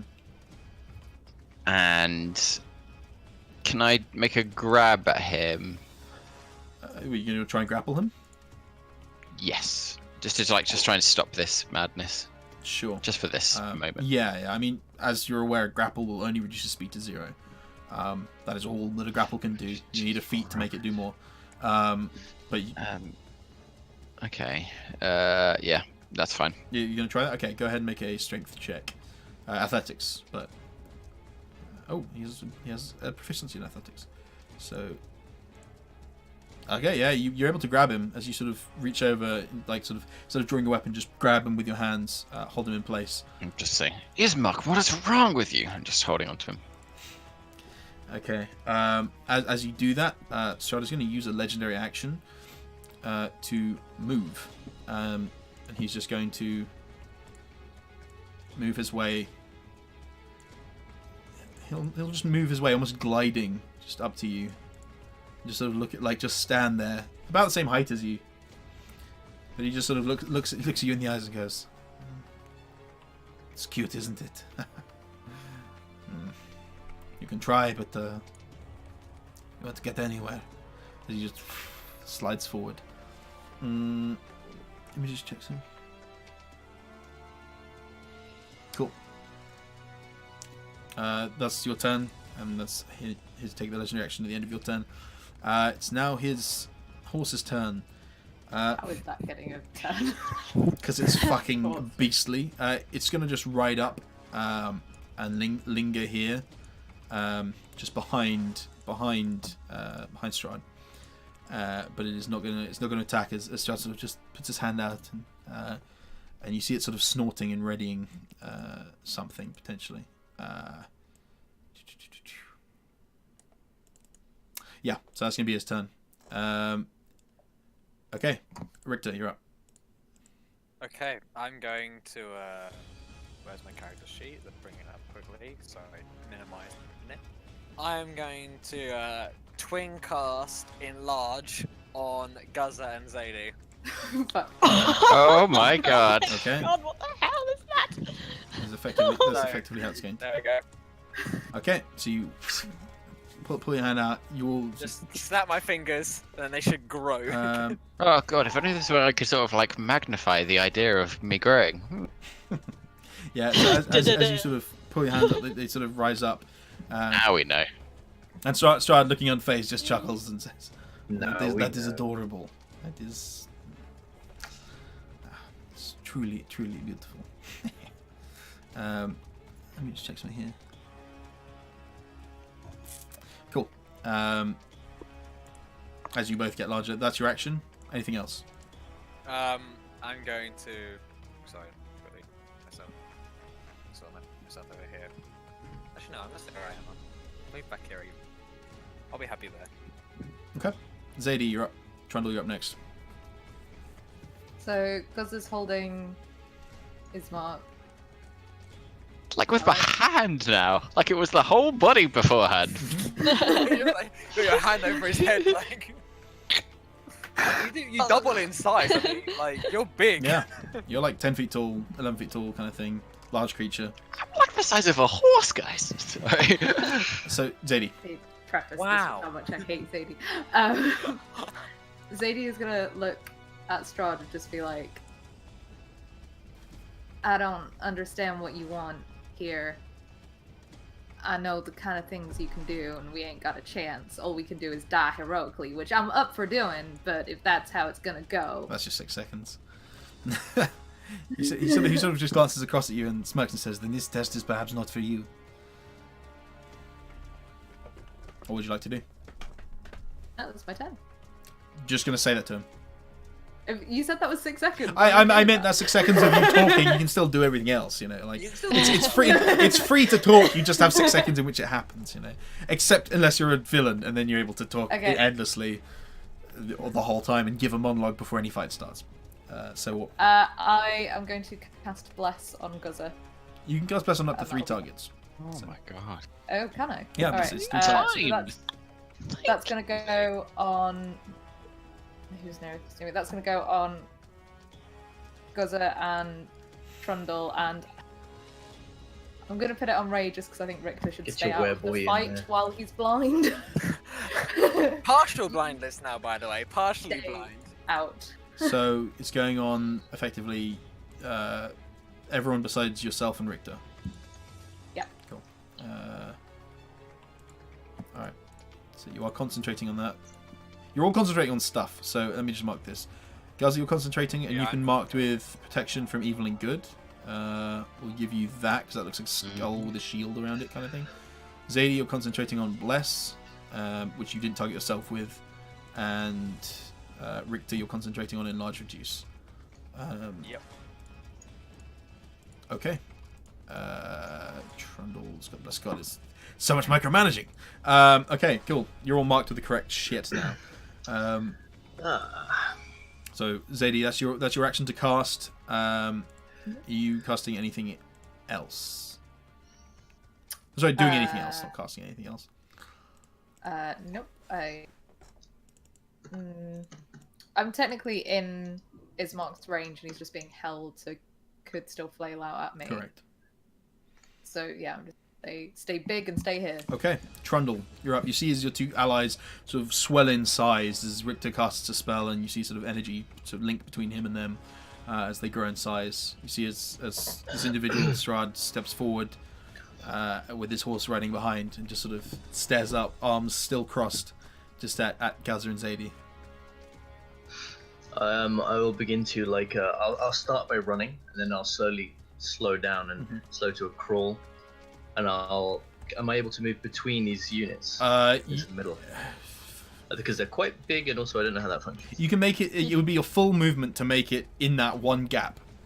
Okay, cool.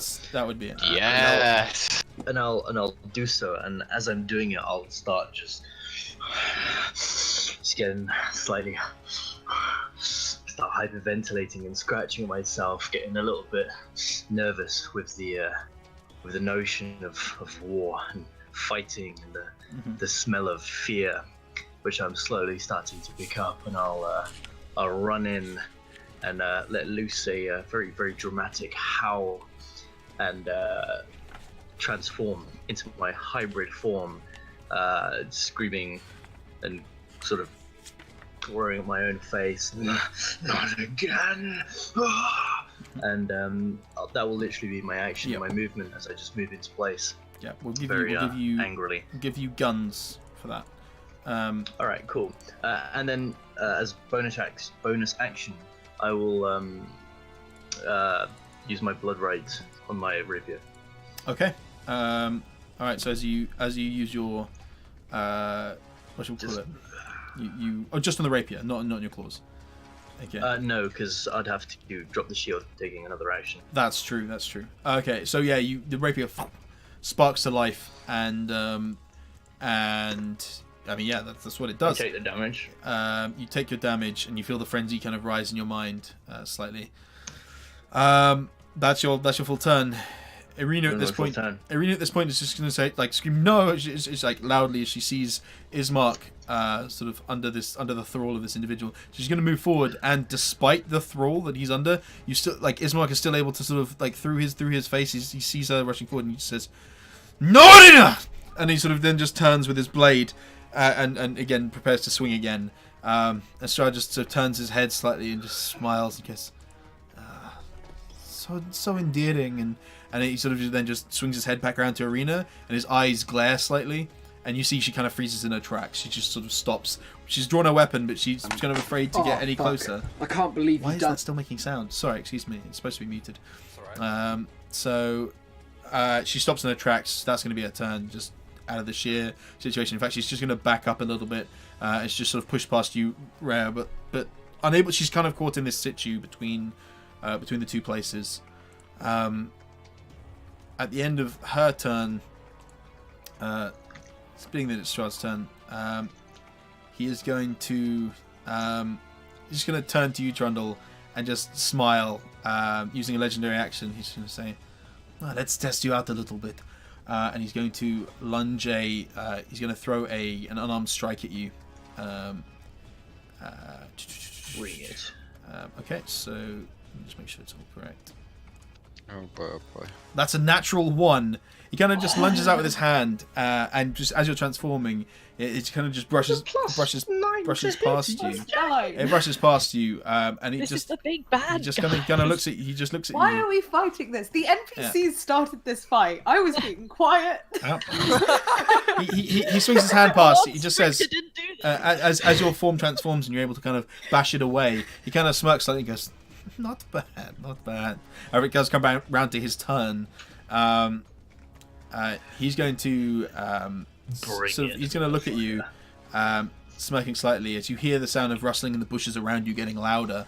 He's going to say, "I'll give you a little taste of a test, then, shall we?" And he's going to,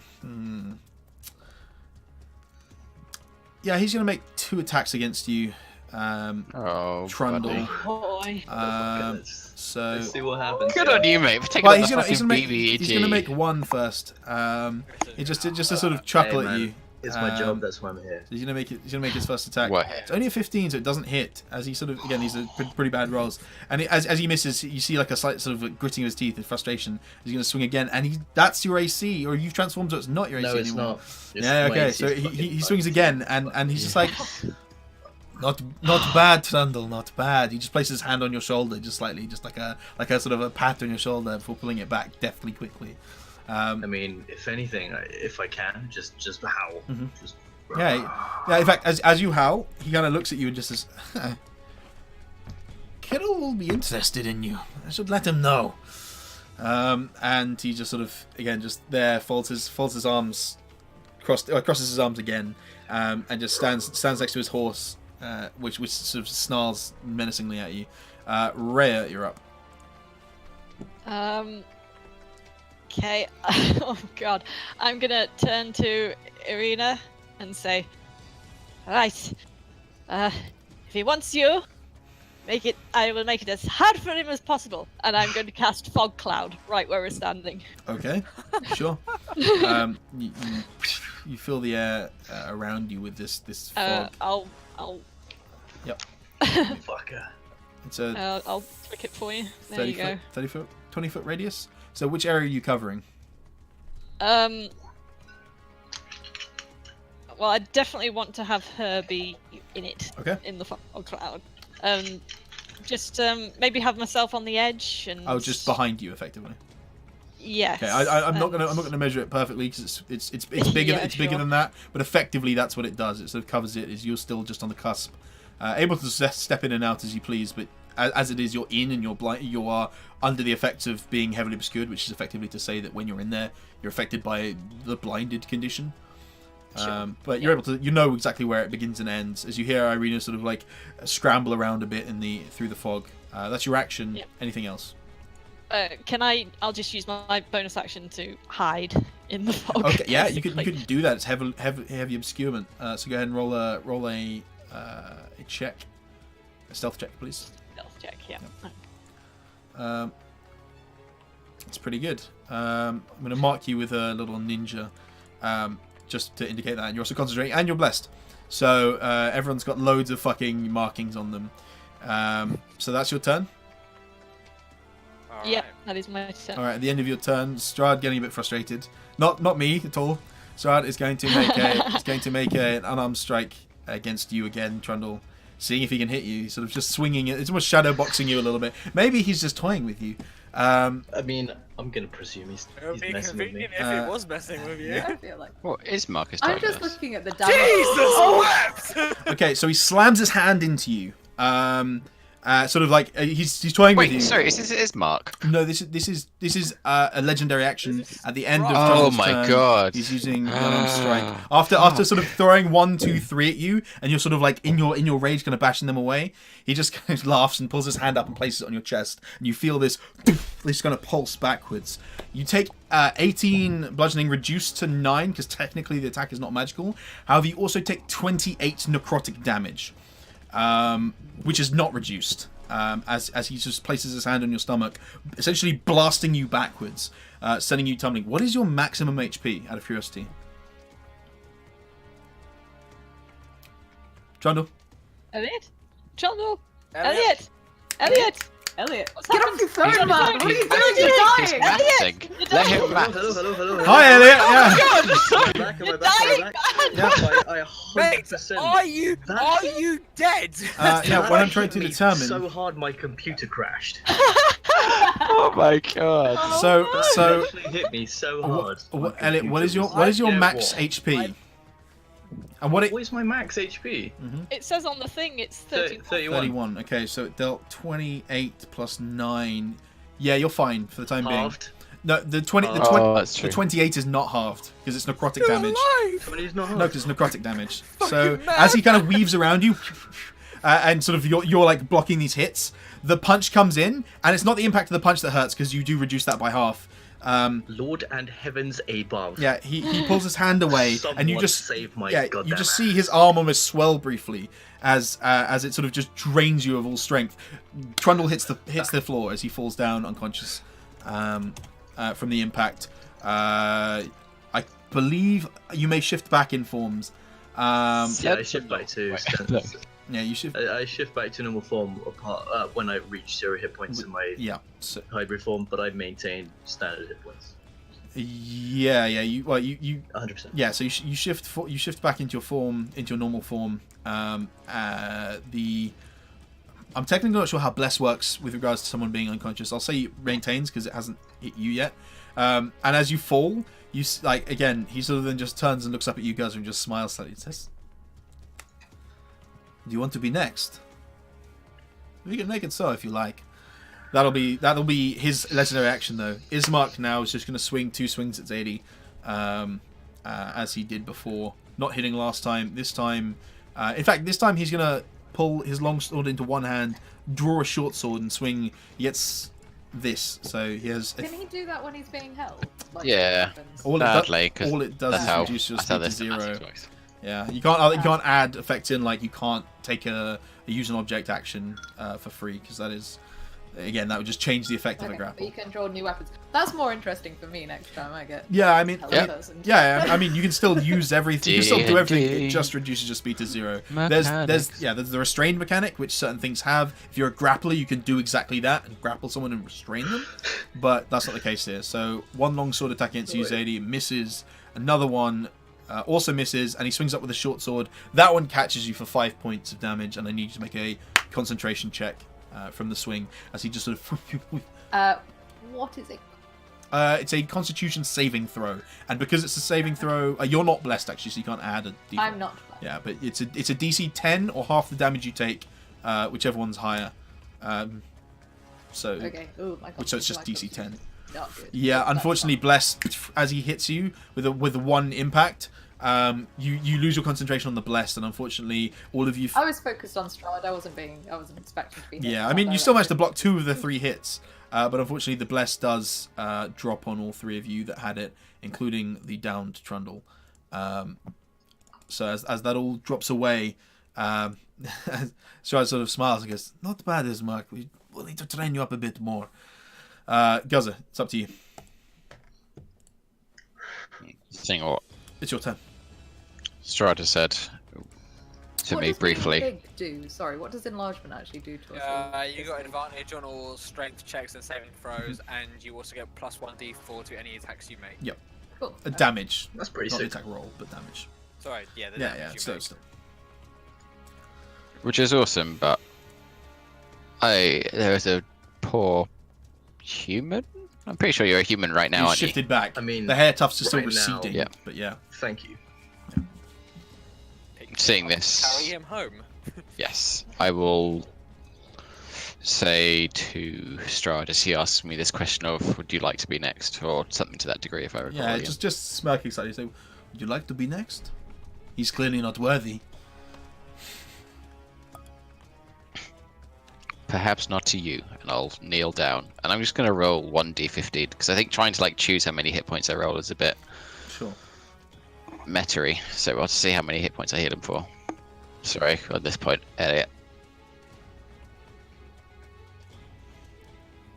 Not at all. Actually, I think that's much nicer. That's actually I a think very- I it's hit d15, Yeah, it's a pretty round. but that's what It's happened. a pretty round number. So as you place your hand down on Trundle's sort of exposed sort of neck, which is, you can see his veins have turned black and run up to his face. He's gotten somewhat pale and slightly gaunt, but you can still see the kind of like his eyes are actually still open as his body's shifting down. You place your hand on his chest, which is sort of losing hair effectively at this point, that's sort of receding back in your skin, and you instill health back into him for 10 hit points. With one hand still holding his mark, the other hand placed down on Trundle.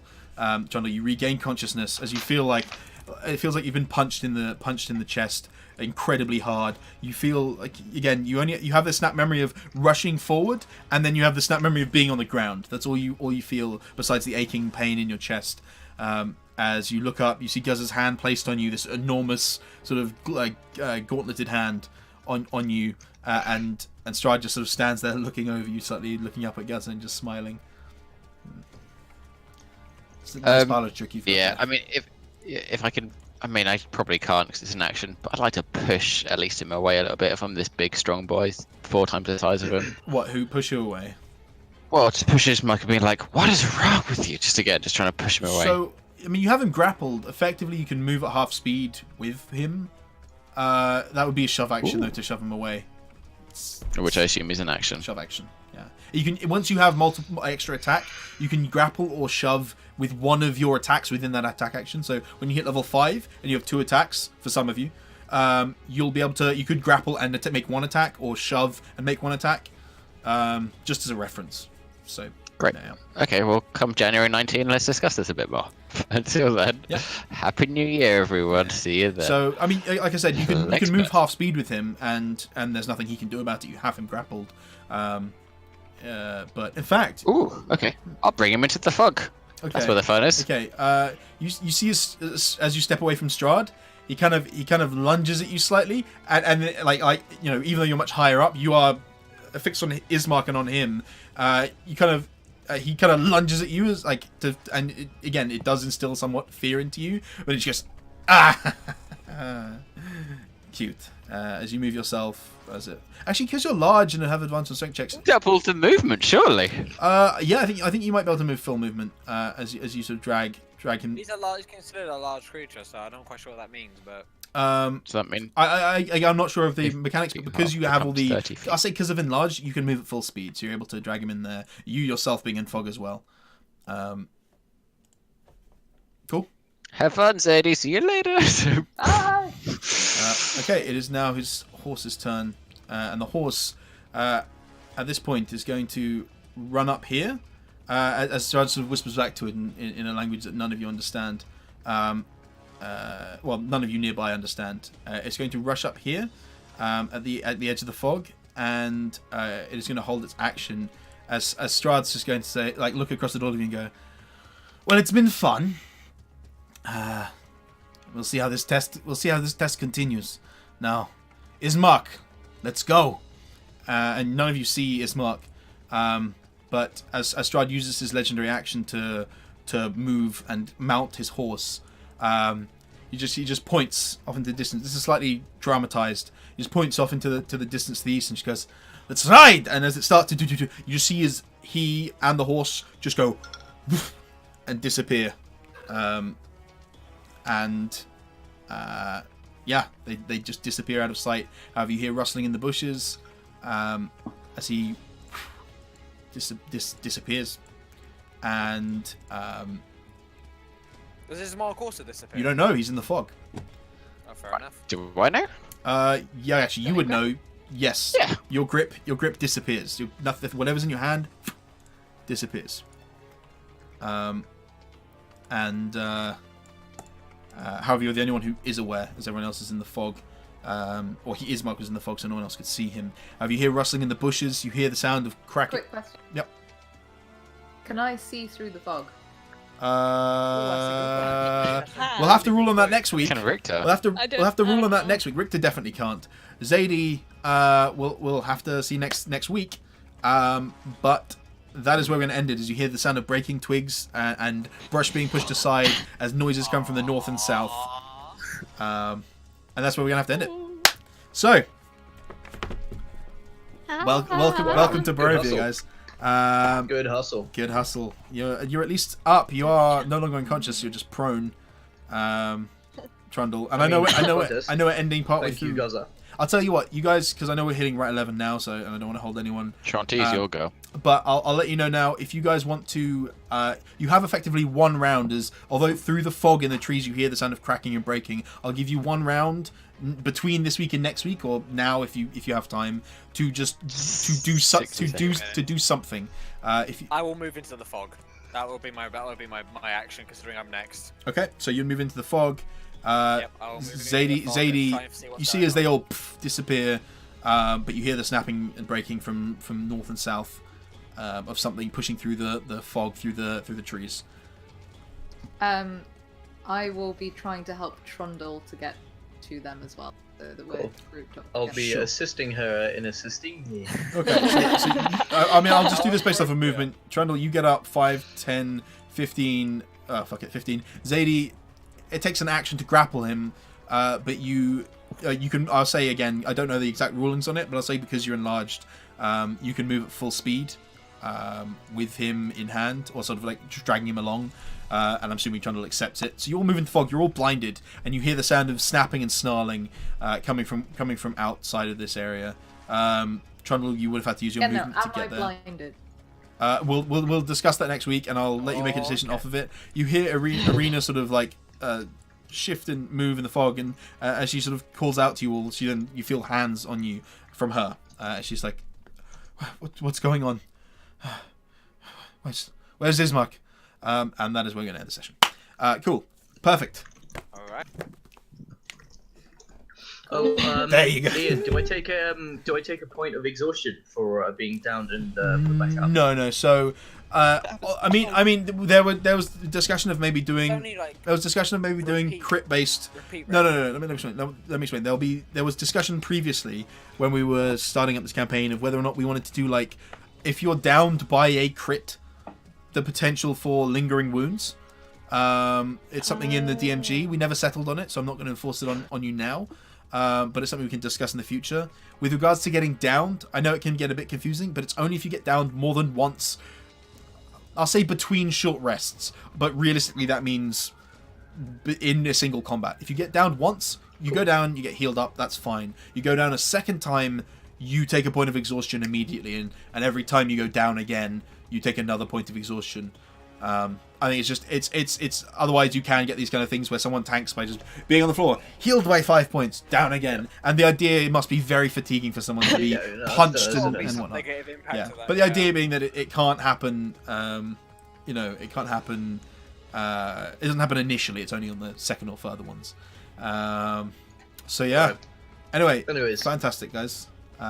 Thank you so much. I don't want to because I know people have things to do, but I'll be here for a little bit yet. Likewise. Yeah, same. Yep, I'll be lingering as well. But I mean, because this is just information for you guys. Sean does have to get up incredibly early in the morning, so and as does her fiance. So she is going to have to head off, I believe. It's totally fine. But thank you, Sean. Always a pleasure to run for. Thank you so much, Sean. Thank you very much. And So much love. Loving as always. Bye. I'm blind because and of I'll you. let you know about I'll let you know about the blind. Yes, because she Sorry asked for you making you to blind. inject yourself with Yep. her blood. And Sure. Can we Alright, can we it's vote for spread our out. person? Sorry, as well. You Oh, you yes. can Oh, yeah, again yeah. do it through Discord. I won't see it now because I can't check Discord, but we'll go through it at the end off stream because that's what we like to do. It's only a little personal little thing. But yeah, thank you, Sean. Right, I will see you guys. Mhm. Bye, streamy people. Peace. Yeah. All right. And I should be able to switch this back. You guys might be in the wrong spaces.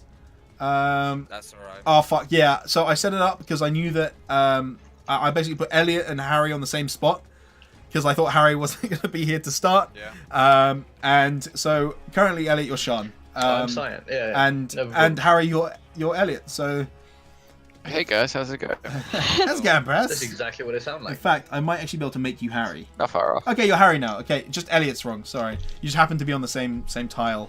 But yeah, let's put this dramatic music off for a bit. We will pick up at the start of the initiative order with Rhea when we start again next time. But how do you find that? Hey, that's pretty good, but I Oh. didn't really expect to be in combat that soon. Well, Yeah, that was pretty gnarly. yeah, But hey, almost. I mean, I'm almost sad he missed 3 in a row before landing that, but it just. I felt so good. It, it, Well, That was why? kind of What, are you upset that he got the critical hit for like 40 damage? no, you're misunderstanding. I mean, you're misunderstanding what I'm saying. I'm upset I missed an So I'm instant I'm juice. But so sorry thematically- that didn't work out for you, Ian. It thematically makes I mean- it's kind of I fun mean- that he's toying with you though. I like the idea. If you think about it, it's sad. That I mean, would have killed. of That all would, the I'd people be to- dead. yes, if all the Just people to putting that hit with there. that, you were probably one of the better people to hit with that. Exactly I mean, the let's just better thank hit. me for going to the front. Yeah, I mean, if I'd you be want to dead. if you want to do some maths, yeah, that would have been 40. Although I might have Okay, been better actually because I was probably a disadvantage against me. all right, rub possibly. it in. Sorry, I don't know, but I don't know. Joke. But I mean, I thought I was scared of this guy early. as something to note, it's yeah, it would have done 47 damage, I think, 18 plus 28, 46 damage. Excuse me. Oh. That would have probably outright killed any of you. And the It would only have the killed Zay. only 31, reason, and I was on 19, Richter and I take outright. half damage from some of it. yeah, you do. So, yeah, only just. I mean, I actually do need to wait. So you have 31 max. Yeah. Hey, let's not. Wait, let's 31 not max, read but you into had it. 17. Is that right? No, I had 19. 19. Okay. But you have 31, Wait. 31 max. Yeah, I have 31 max. How are you not at full hit points beforehand? Oh, was You I should not? have been because we had a long rest. should have I been. thought I took maybe I misread something because I drank some rum. You would have just been at full health. The night. You would Why is the rum you gone? would have still gone down, but Yes. in one hit. Oh, but yeah. Sorry, Harry. but Sorry, mate. it means you weren't close to dying. I'm just trying to do the maths, and I mean you took Next time we'll discuss a thing. you, How about yeah that, buddy? Yes. you took what I thought I took 37 one points of full. damage, so you were about you're still a ways off going down Oh, yeah, lethally. okay. but- No, that's no worries. No, I thought I was on 19. I was like, well, I'm dead. This whole week, Sophie's been like, "Oh, I can't wait to like blackmail you about your whole visage thing," and I was like, "Okay, I'll keep that in mind." And then at one moment, I woke up the next day and found I had this little speech written for myself. I thought, "I'll read this and see what happens." Nice. So fuck yeah. I mean, greetings. Well, hello, Death. It's been a nice experience. We'll see how everything pans out. Didn't go quite as I had intended, but not in a bad way. It was just interesting. We'll see how it all pans out. I'm excited. I hope you guys are too. You guys, these ones. The one who's not in his chair, and the one who's not here, and then the other 3. Yeah.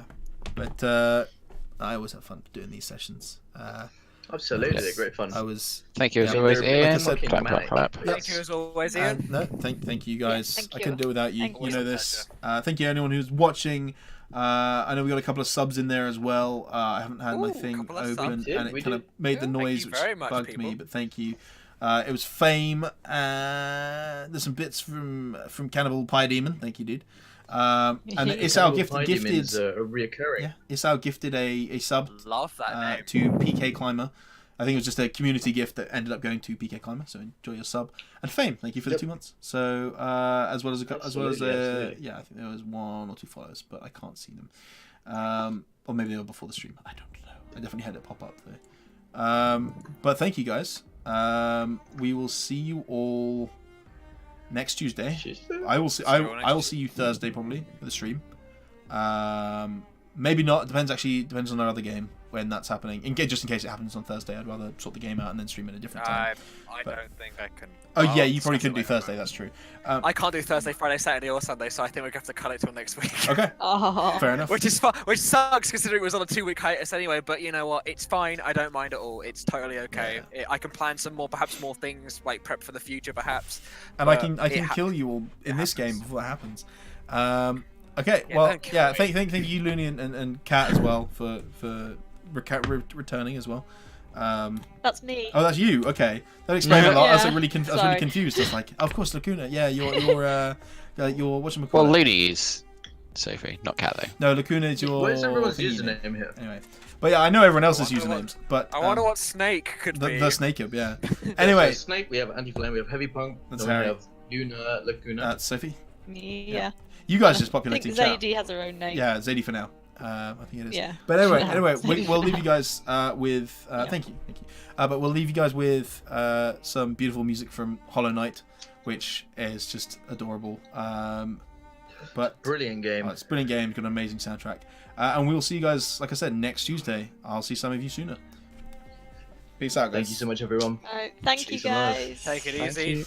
Right. Bye. Godspeed.